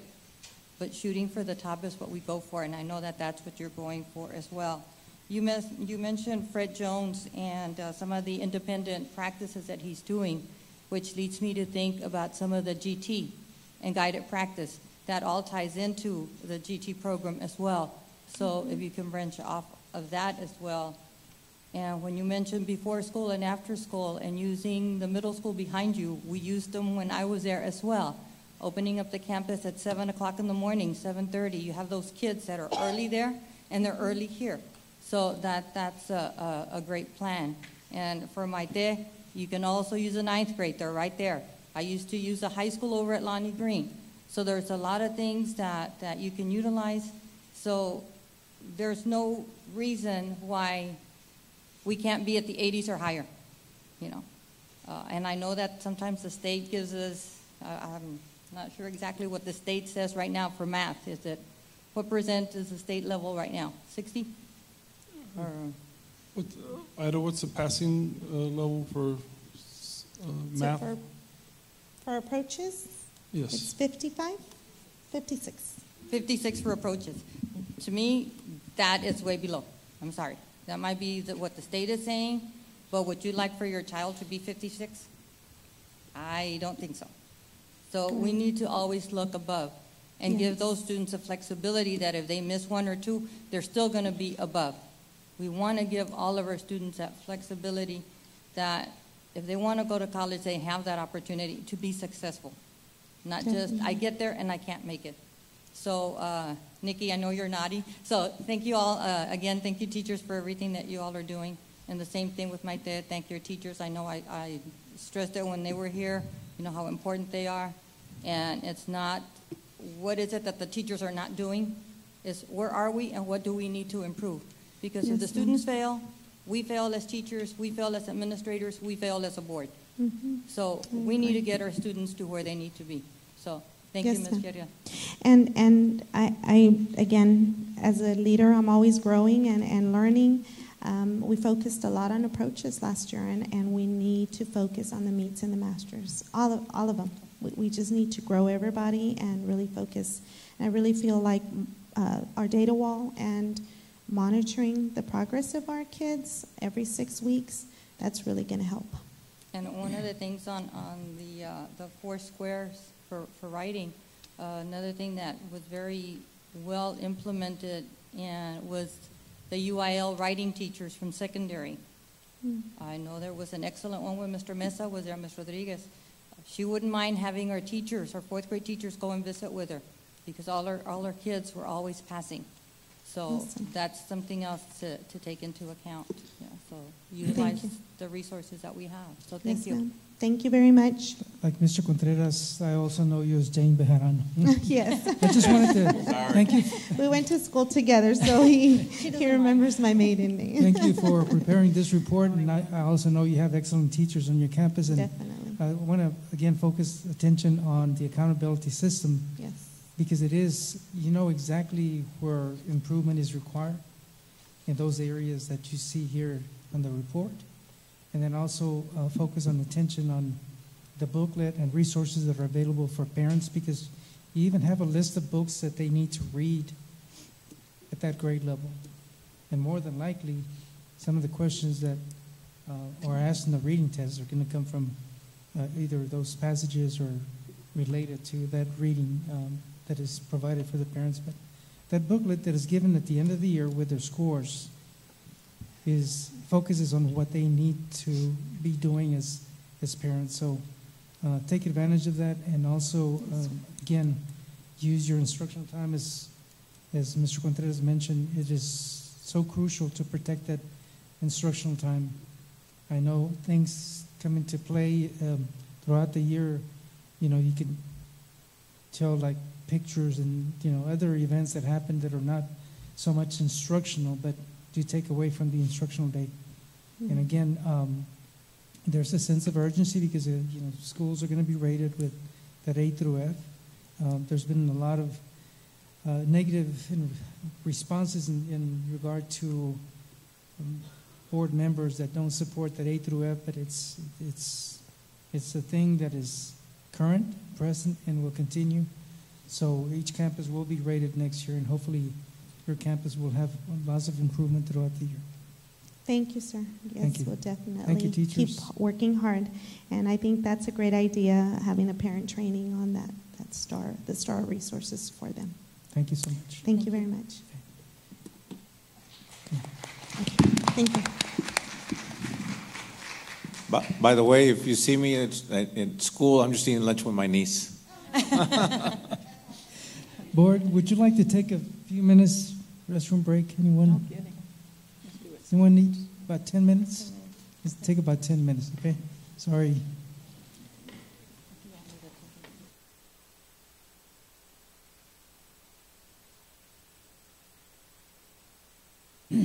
Okay, We're are we to ready? start. Thank you, the mic. board members, for being back on time. Okay, now we have Garfield. Yes. My name is Mrs. Rubio. Good evening, President Mesa, board members, and Dr. Rios. I will be presenting the data for Garfield Elementary. I will have our data, our strengths, our areas of focus, our action plan, and then questions and answers at the end. So this data y'all have already seen, but I'm going to go over it here for y'all. The items in yellow are where we had growth from 2017 to 2018. So in third grade math, we did have growth to 77%.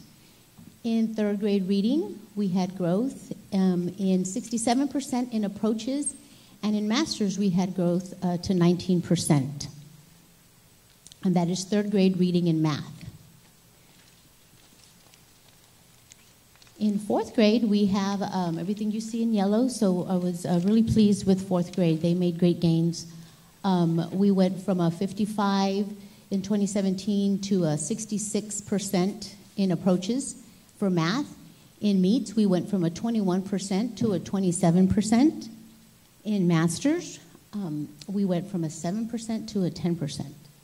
In fourth grade reading, we had also growth in all areas, from a 53 to a 55%, from a 21 to a 27%, and from a 9 to an 11% in masters.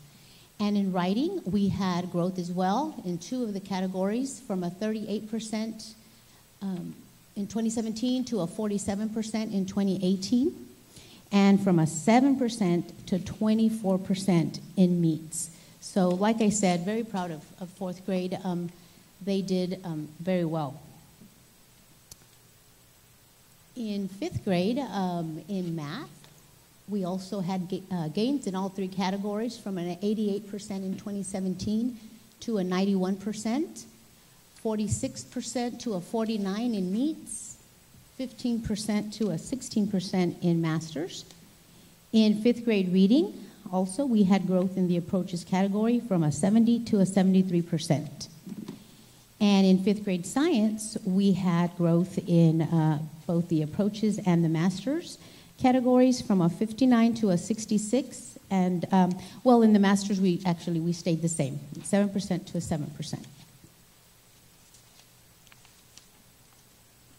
Now, this is our demographics breakdown. Like one of my colleagues mentioned earlier, this is current data for this school year. I have 624 total students at Garfield. 12 are migrant. 303 are classified limited English proficient.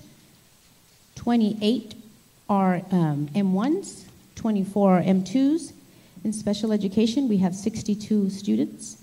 504, I have 80 students. Out of the 80, 38 are active dyslexia students. 30 in GT.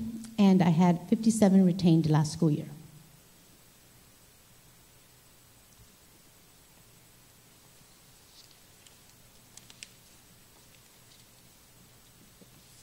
Sorry. Okay. Now to the TEA accountability report. You all have also seen this already, but I've highlighted there. At Garfield, we were at a 68%, so 2 points from a C. And under the rating, we did meet all the standards at Garfield Elementary, and we did have an 85% economic disadvantage.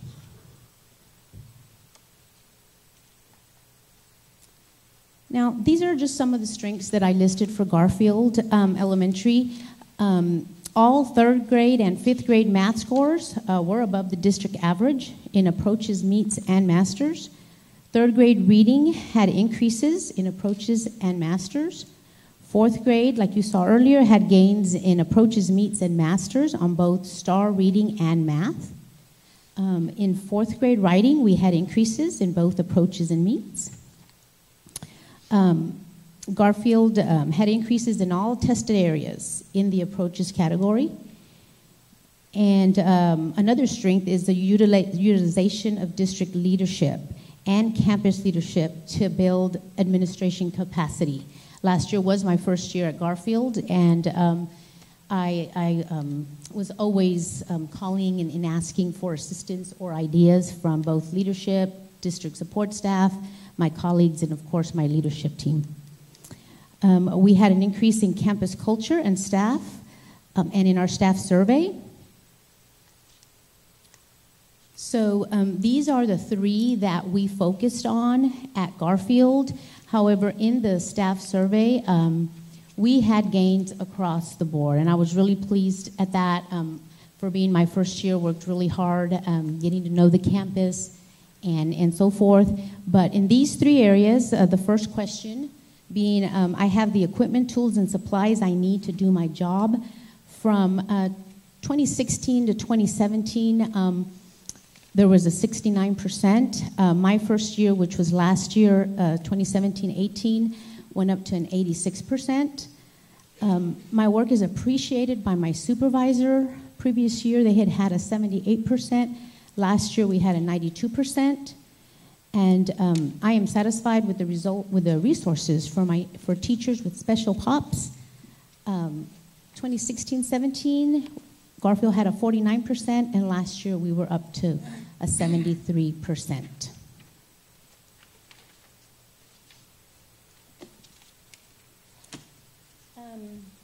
Some more strengths at Garfield. We did increase our AR use among all grade levels. That's accelerated reader. Garfield teachers received 3 Education Foundation grants. We were super pleased with that this school year. Garfield placed top 3 in UIL last year. This year, of course, in December, we're hoping to make it to 2nd or maybe even 1st. Teachers utilize item analysis reports, quintile reports, and selected lead forward documents weekly every 6 weeks to assist in planning. Teachers utilize data binders and maintain student data during the year to assist them in their planning.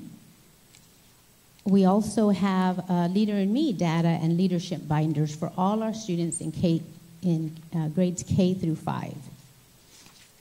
And we had an increase in campus events and community involvement as well. These are just some pictures of some of the campus events and community involvement. Of course, 9/11 is always really important. Up in the top corner, we're super proud of my counselor. She brought in Southwest Texas Junior College and Solrus to help just talk to 4th and 5th grade, and of course, stress the importance of post-secondary education. And we also have our Stuco pictured there, very active on the campus. Just some more pictures here. There's a picture with our student binders for kinder, and then there's a 4th grade. Our teachers have their binders, but so do the students. And just some of the other events that we have on campus. Areas of focus for Garfield this year, of course, will continue with attendance. Currently, we're actually doing really well in attendance. I wanted to stay there, so we'll be actively calling our families every morning, doing our case studies and so forth, and communicating with parents the importance of coming to school. We will continue with our guided practices and guided reading. Of course, the student dialogue, like you heard earlier, the input-output.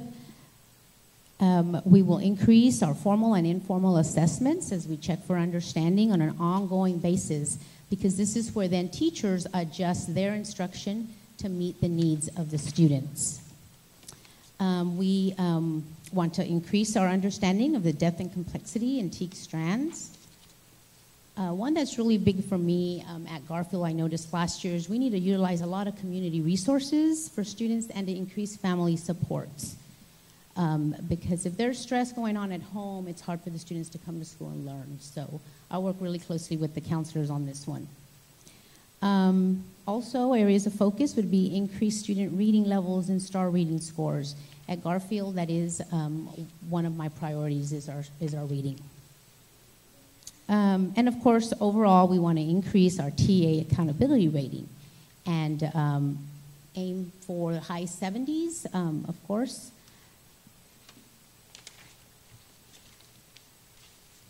A plan of action. I have noted here, of course, the utilization of the new math curriculum along with all the staff development that comes along with that.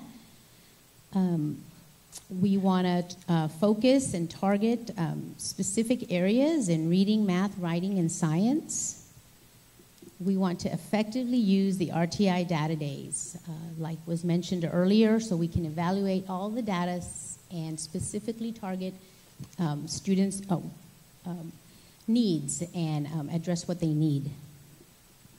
Collaborative planning, of course, is very important with teachers, our strategists, our master reading teacher, and administration, so we can ensure a deeper understanding of the curriculum and guide the focus of instruction in all areas. Campus learning walks and observations, I need to increase those so we can build teacher capacity. Matter of fact, last week, we already had some learning walks when it comes to Foursquare writing, because I have some new teachers this year, and they were not trained last year. Last year, all my staff was trained by the strategist I had at the time, and so this year, we already started those learning walks in Foursquare writing, and whenever you want to come over, I have an awesome first grade teacher who's doing my modeling for others to come and observe. Monthly vertical planning is also really important. Last year, I did do it a condensed version. This year, I need to expand more and do more vertical planning. But last year, I did have, for instance, K1, 2, and 3 meet with my fourth grade writing teacher, and she gave them some PD on what would help fourth graders when they start writing to pass STAR. And same thing we did for math. I had fifth grade math take the lead. In reading, I had fifth grade reading take the lead, and they met with the K1, 2, and so on. But I need to get better at the vertical planning this year. And again, like my colleagues mentioned earlier, we all use lead forward documents and item analysis reports, quintile reports, every 6 weeks to guide, and the biggest thing is for teachers to adjust their instruction to meet the needs of the kids.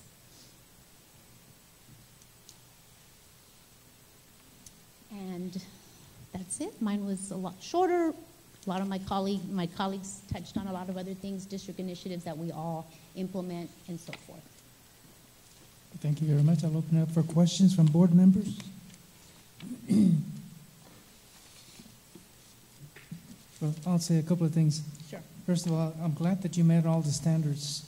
But there's concern, for example, the number of retained students, 57? Yes. Were those mainly because of grades from? It was a combination of factors. I did look at a lot of data. We looked at grades, of course. They're failing 2 or more subjects at semester and at the end of the year. Majority were failing 3 or 4. We looked at attendance because they were failing 2, 3, 4 subjects.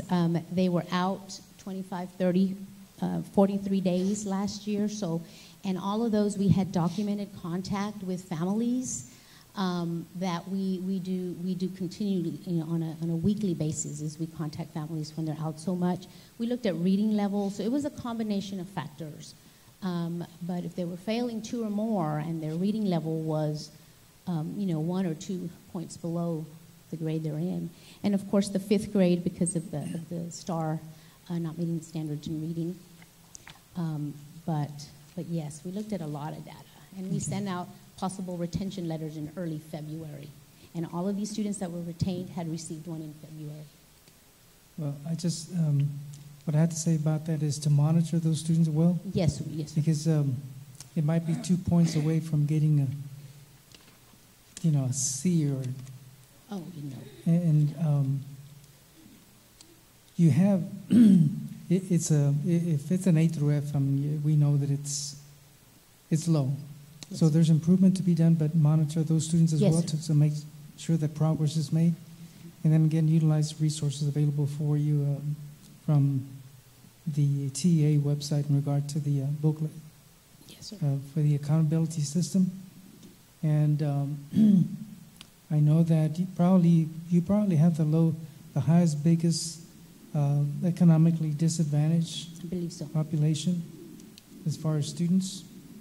And so there's a lot of work to be done in regard to this school year, but we certainly want for the district to look well in regard to the campus's ratings and to focus on those areas that are marginal in scores. You do have good staff. Garfield has always had a lot of good teachers, and I'm glad that some of them are here to accompany you today. I'll open it up to Mrs. Webb. I know she's got a question or two. Yes, certainly. No, first of all, congratulations on meeting standards, because that's basically what we all want to do, is basically meet the standards. But like you heard me say earlier, we don't just want to meet, we want to exceed. Yes. And you yourself said you're very close to having above a 70. So definitely. I looked at your scores on your report from the 5th grade math, and I have a question for Ida later because her report has something different from yours. Okay. But regardless, her report has 80-something and yours has 91, which doesn't matter. It's still a B or higher, which is great. So I would just basically venture to say congratulations to your teachers and focus on the writing as well, because I noticed that the writing is very similar to the other campuses. Yes. So I guess my next question is not addressed to you, but maybe Dr. Rios or Ida. I just would like to know what the commonalities are between the campuses and what needs are very similar between the campuses. You might not have an answer right now because it might be something that we still have to look at, but where are we similar as far as the needs, as far as from one campus to another campus? We realize right now that writing is across the board. So maybe that's something that we can look at maybe for the next meeting when the next 3 campuses present. That way it gives you time to kind of look at what they are, unless you have an idea right now. I don't know.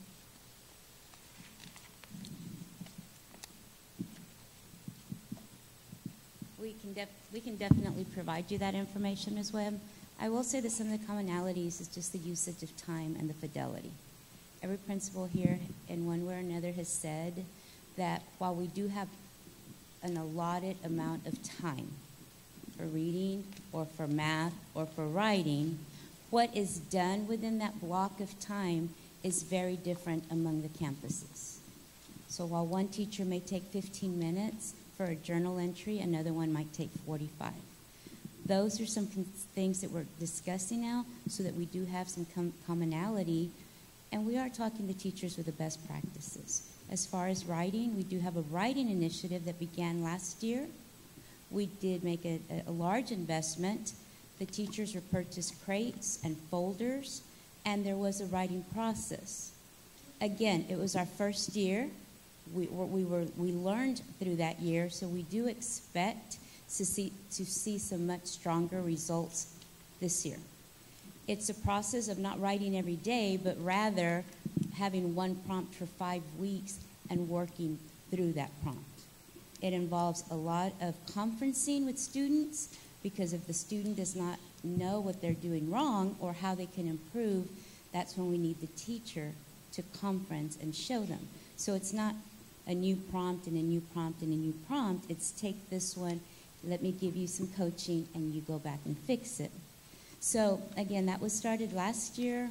We are hoping to see some better results in writing. We did take a dip. We are aware of that.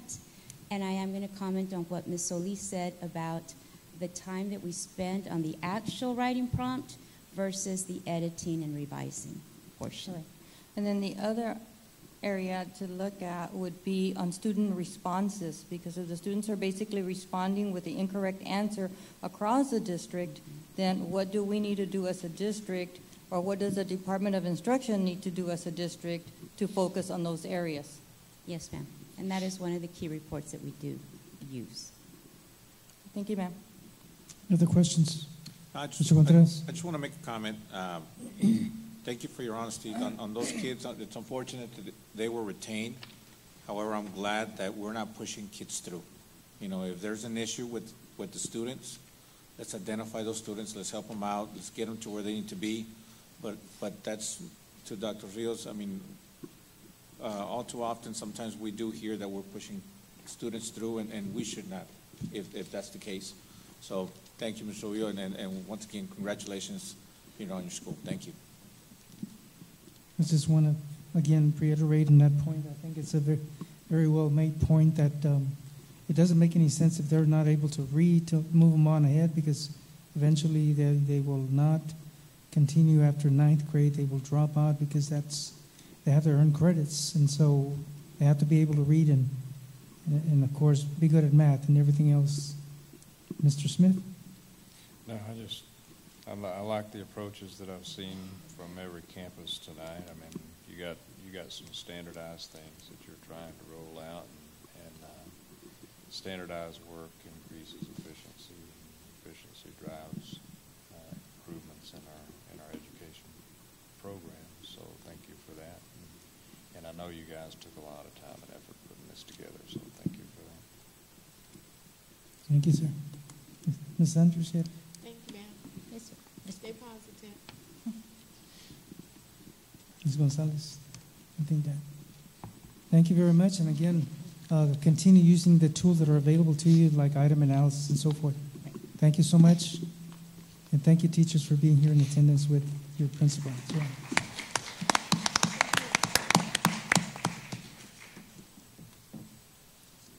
Next item that we have on our agenda is item number 11, curriculum and instruction. Item A, consideration to approve the targeted improvement plan for improvement required campus, North Heights Elementary, the TEA.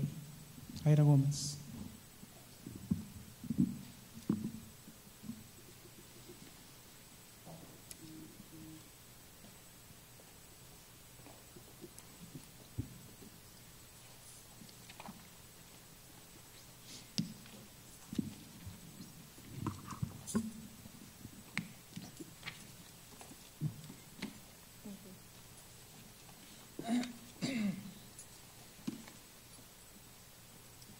Board President Mesa, Dr. Rios, and members of the board, you were handed a copy of the targeted improvement plan that we will be asking for approval on tonight.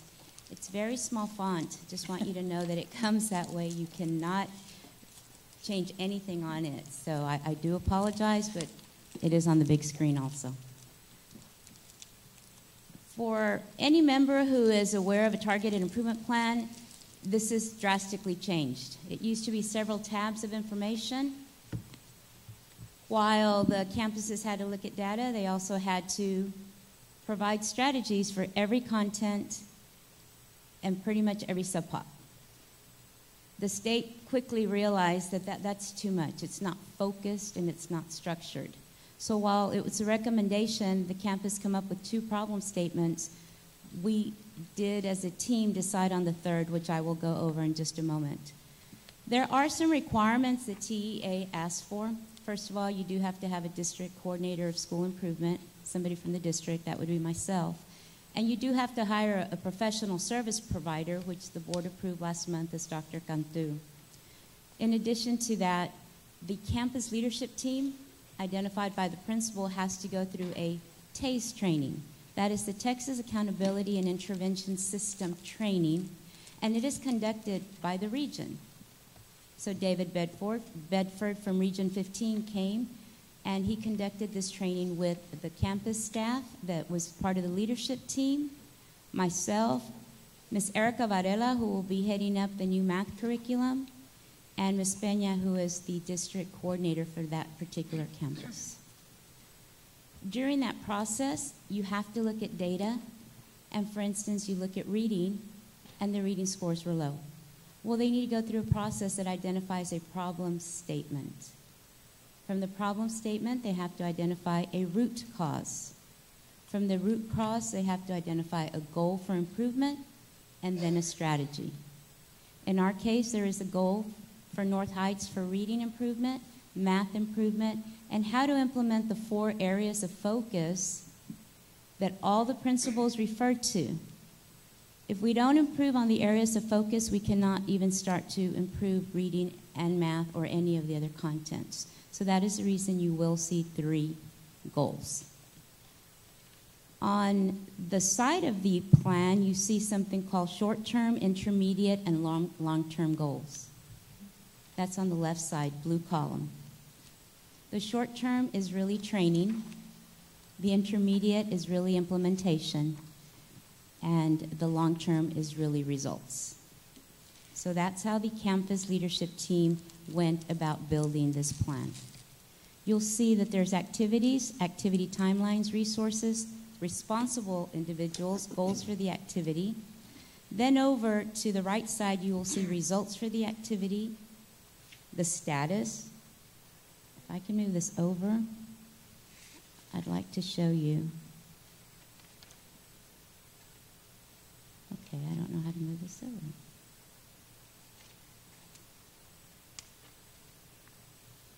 Okay, so right here where it says results for the activity and the status, when you click on the status here, it's actually going to give you a little bar at the bottom that says, how are you moving along with it? And this one's not doing it, but it would be right here. And it's a drop-down menu. Are we on target? Should we change it? Is this not working? So it's a little queue system. In addition to this plan, every month we do have to have a conference call with a representative from TEA. Her name is Jennifer Sanders. Dr. Rios and I have already had our initial phone contact, and I've had 2 phone conferences with her. So throughout the year, every month there are scheduled phone conferences. There's also a training at the region in October that we need to attend, or November.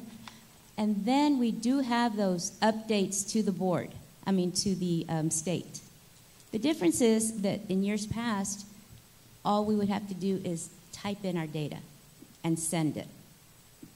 Now they've eliminated all that section, and now when you submit your updates, you have to submit your evidence. So your attachments have to go along with this plan. It's just a 1 sheet. This is the entire plan before you. But now when you do your updates, you have to have your evidence. That is probably the biggest change that I've seen. So very quickly, I will take you through the first activity. The problem statement at North Heights was that in 2018, North Heights had a raw score of 58 in Domain 2, Part A academic growth for math. So we knew we had a very low raw score. The root cause the campus decided on was that there was a lack of data-driven instruction. They felt like they'd get the results, the data, but we really didn't do anything with it. Their annual goal is that by 2019, North Heights will have a raw score of, I believe, a 71. I can't see that on my screen. And then the strategy is that North Heights will focus on planning, delivering, and I can't read that last part. Apologize. Yes. But how do I get to the whole thing? Thanks. Like to that side of it. Thank you. There you go. You can see it. I just got to that side. So their strategy was that they would focus on planning for, delivering, and adjusting instruction after they use their data. So that was the whole point of number 1. Their math scores will improve if they start using those data reports that they explained to you. Ms. Solis went through all the data reports. If they focus on that and actually use those reports to move instruction forward, they feel that they will reach this component.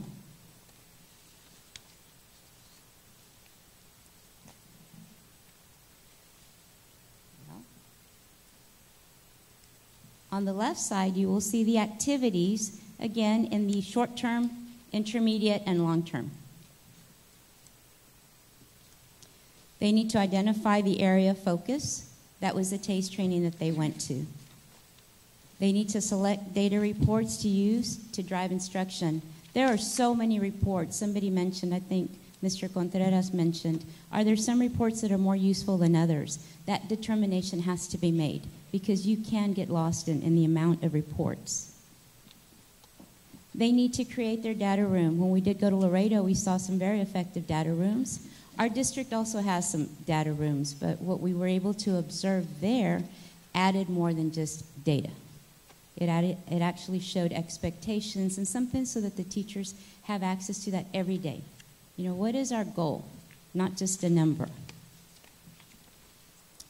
They want to increase the district support in math. We have assigned Erica Varela to attend the planning protocol sessions for math at North Heights Elementary on Tuesday and Wednesdays, along with any other support that's needed throughout the week. But she is assigned there for planning protocol to lead that. And then they want to improve the delivery of instruction with focus, feedback, district support, and resources. You've heard a lot about Fred Jones tonight, but one of the areas you haven't really heard about is the STEM 2025. Dr. Collins, she'll be here next week from the 1st through the 4th, working with our principals on the walkthrough document that's going to be used so that we can have more active engagement instead of just engagement. When Dr. Collins was here last year, she said that we scored very high in engagement, in the 80s. Our kids are good. They listen. They're compliant. But we scored very low in active engagement in the 30s. And she said the active engagement is that student dialogue, that higher order thinking. So if a student's not sharing that information, they're not actively engaged. They're just engaged. So those types of definitions and examples and hearing from someone like Dr. Collins who's going to get to come work with the principals is going to be very impactful.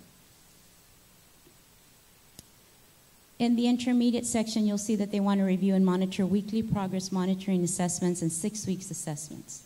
The new math curriculum has a Friday assessment every day already built in. Every Friday. Every 5th day, and I shouldn't even say it's Friday. If you start on a Tuesday, it's going to be the following Monday. Every 5th day, there is a progress monitoring assessment. The new tweak that we're making this year is we're actually going to upload those weekly formatives into DMAP. Teachers can now see a trend within the 6 weeks instead of just waiting until the 6 weeks to get some data. So that is definitely a step in the right direction. They want to monitor the data binder per teacher.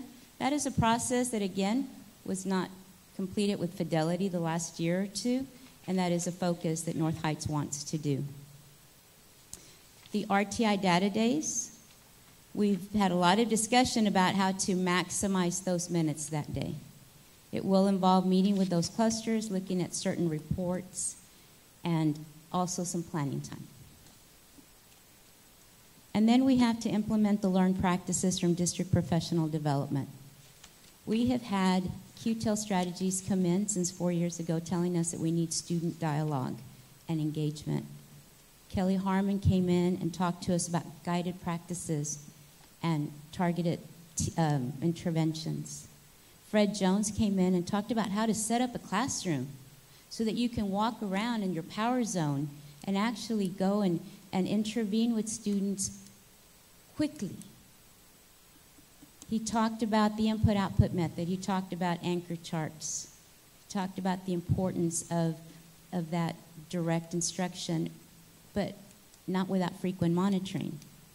He talked about attention spans, and that was just day one. So as most of the principals mentioned, we have trained most of the teachers all on day one from kinder through 8th grade. And day 2 is now coming up in cohorts of 150 per session. That's a whole different part of the session. All our presenters, Marcia Tate, they've all spoken about the same research-based strategies. And they all include the areas of focus that the principals wrote about. And they're all included in the North Heights Plan of Action. Okay. We have the same process that they went through for the last thing that we have is the long-term goal. Both the math and the reading, the goals are to build teacher capacity and in order to improve student achievement. Our goal is always student achievement, student academic success, student growth. In order to do that, we need to provide teachers with the tools that they need so that they can better inform their instruction. And that's the purpose of the plan, is to put these strategies in place, the people responsible, and then your end goals. We will monitor it throughout as required by TEA, and Mr. Contreras, we can definitely give an update at any point in time. Strategy 2, which I can't get to, and I'm not sure why I'm having problems. Yeah, that'd be good. Can you get that?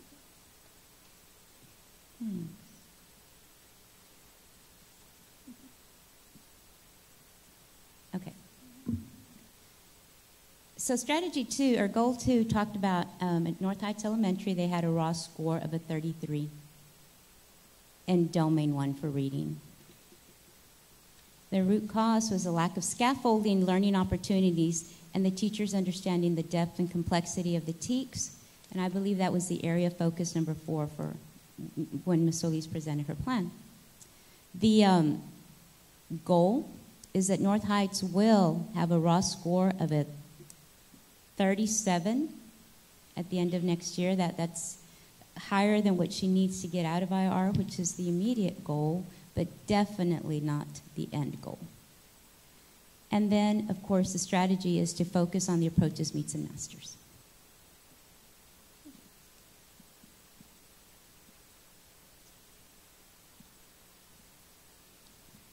Let me go down through the activities that they're going to be doing. First of all, for the short-term goals, they want to identify, for reading, they want to create the data room to include information about the levels, approaches, meets, and masters. Identifying those children, where are they now, and where is it that we need to move them to? There's something about a visual representation, a large wall with all the students' names. It's not a number. They're actual names of students, and you can make that relationship even more stronger when they're up there. It's a lot more work, but it's definitely more effective. After their data room, they want to collaborate with teachers using the data reports of students. They want to look at historical data. In other words, are we looking down at second grade because we don't have third grade STAR data yet? We have many reports. Our students take an AR test every 6 weeks. They take beginning, middle, and end TPRI exams. They take STAR benchmark exams that are equivalent to something like a real STAR. So we have failure reports, we have attendance reports, we have all that data available, but are they really looking at it? And then if they are looking at it, are they looking at it as a team? Because too often we see one teacher score an 80 and another teacher in the same team score a 40. So is that collaboration there, even within our own cluster? So that's the piece that we're looking at, is to really talk it out within each other before we even get to the vertical alignment. Are we doing everything we can by grade level? Then we have structured ELA blocks of time. That's what we were talking about with the minutes. Every 60-minute block needs to be identified for 60 minutes, not 59, not 55. Transitions need to go faster. So that's the other area that they wanted to look at. They also wanted to look at utilizing the data tracker report to show growth. And we've talked about that, looking at a third grade student, where are they at and where they have to be. We looked at Power Hour. Power Hour has some very strong components, but do we have the children in the right placement? Otherwise, it's just another hour in my day. So they're going to be looking at that. And then, again, just like in math, the ultimate goal is to build that teacher capacity so that we can increase student achievement. But the only way we're going to build a teacher capacity here is to teach about data, for them to be confident in the reports, for us to be focused on our reports, and then what are we going to do with it? The last goal that they placed was the one that involved the areas of focus. They want to improve or increase the guided practices. All the guided practices, we're pretty strong in reading for guided reading, but in math, our teachers are learning how to pull a group. And when I say learning, it's a practice they're not used to. They're used to pretty much whole group or even center group, but to pull a group while everybody else is working in another group was not the typical room assignment for or delivery for a math classroom. So that's something that we are focusing on as a district, but something that North Heights has really said that they want to implement. They're also looking at student collaboratives or collaboration. That was the input-output method that everybody was talking about. They're looking at more checks for understanding. What we were doing is we learned, and again, we practice what we know. What we need to do is that after a lesson, we would check for understanding, but the lesson might have been 60 minutes. And now we're checking for understanding more closely, and then finally, the understanding of the TEKS. So that is a summary of the 3 problem statements, the root causes and the goals, and the plan of action. It is a summary of what Ms. Solis put together in her presentation earlier. It's just put into the format that TEA wanted. Are there any questions? I got a couple of questions. Smith? So, tied to your goal setting on your first 2 objectives, 71 and 37. I mean, how do we come up with those numbers, and what was your benchmark that you used, and so on? That would be the raw score that would then convert. But when we met with the region, they look at projections. And I'm not going to say he used a formula, but he did use enough saying that if you implemented structured practices because of where we already were, that was a goal that could be attainable. Okay, so you had some mathematical equation that said you could yield this much delta improvement based on a generic. Yes, sir. And it wasn't really a formula that he used. It was more of, if this is where we are, and this is what we do, this is a very attainable goal. Okay. You'll see the goals a little bit smaller in reading. Yeah, very, very good. That's good. Now, just to comment, I mean, getting back to that standardized work, now you're talking about standardizing. What I understood in some of this training that you got is that you're going to standardize the design of some of your classrooms that are tied directly to how to interact with the kids in a more efficient manner. Is that what I understood? Yes, sir. I understood that correctly? Yes, sir. And that was part of the training. It's like a power zone. If a child feels too far away from you, he's probably not going to give you his attention. But if you're walking and working, that's what they call it, work in the room, then that child is probably consistently going to feel your presence. So it's more of how you manage the environment, not necessarily that the environment's going to change any. Right. Okay. If you set up your classroom to where you can work it, you can walk it, that's just the beginning. After that, it was how do you deliver instruction, and how do you assess instruction, and how do you give feedback. But the very first start is if you have your students all in rows, it makes it very difficult to get to a point. Awesome. Thank you. Yeah, appreciate it. Questions from board members? I just want to say a couple of things. That first of all, I know those percentages are low because it could be a lot higher than that, but that's to get you out of this improvement required status. And I also like the data rooms, which I'm hoping that the other campuses that met standards but still could use a lot of strategies could learn from actual data rooms, which again are not numbers but actual students that are being focused on and targeted. Yes, sir. With specific instruction custom to them, whatever they lack. And I think it's a very good plan. What is important is monitoring monthly and turning in the information that is required to TA in regard to attachments and so forth. Yes, sir. So hopefully we can get some status reports as well. Any questions from board members in regard to that? Then could you read the recommendation, please? Is there a recommendation? Yes. Yes.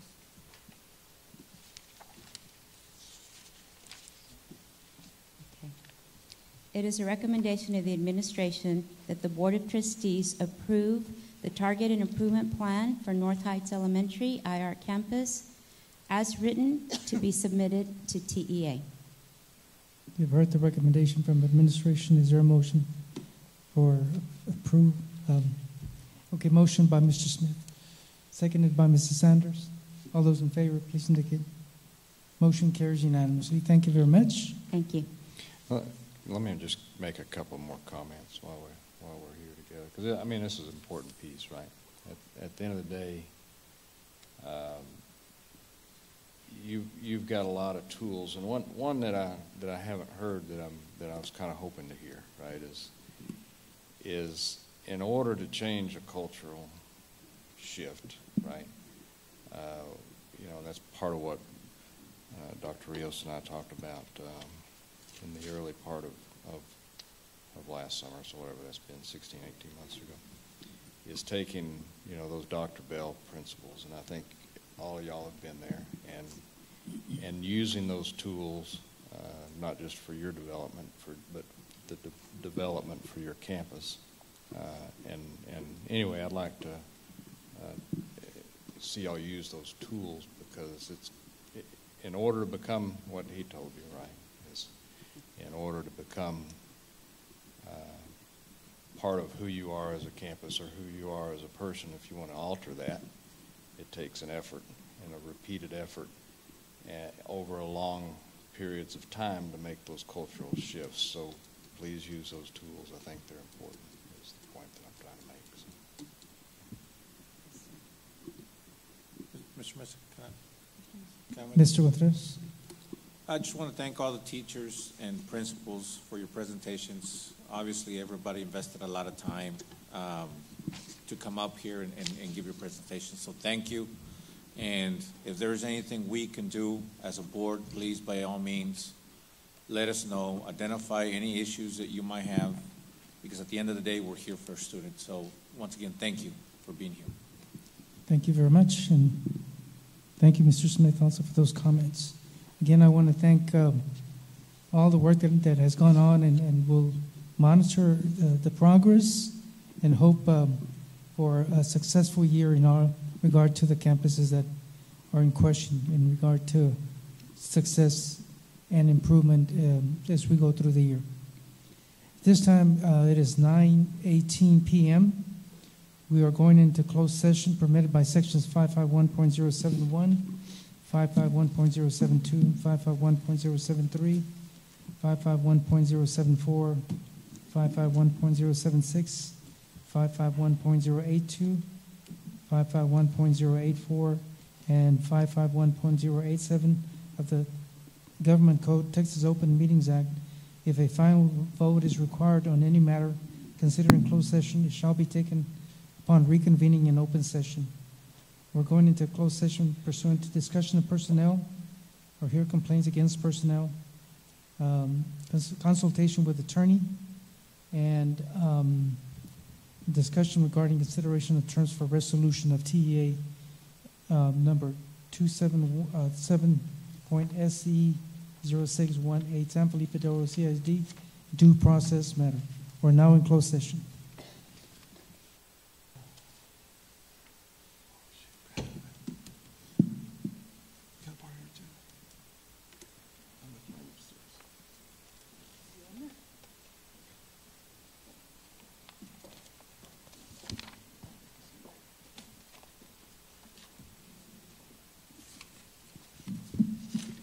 Okay, the time is 10:25 p.m. We will now reconvene into open session. No action was taken in executive session. We're down to item 17B. Consideration to approve terms of resolution of TEA 277-SE-0618 San Felipe Del Rio CISD due process matter as discussed in closed session. Dr. Carlos Rios.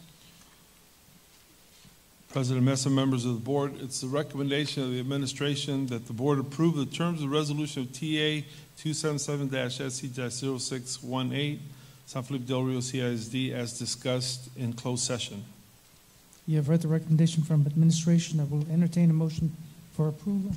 So moved. Mr. Contreras, seconded by Mr. Smith. All those in favor, please indicate by raising your right hand. Motion carries unanimously. There being no other items on the agenda, I will ask for a motion for adjournment. Mr. Contreras, seconded by Mr. Smith. All those in favor? Motion carries. Good night, everyone.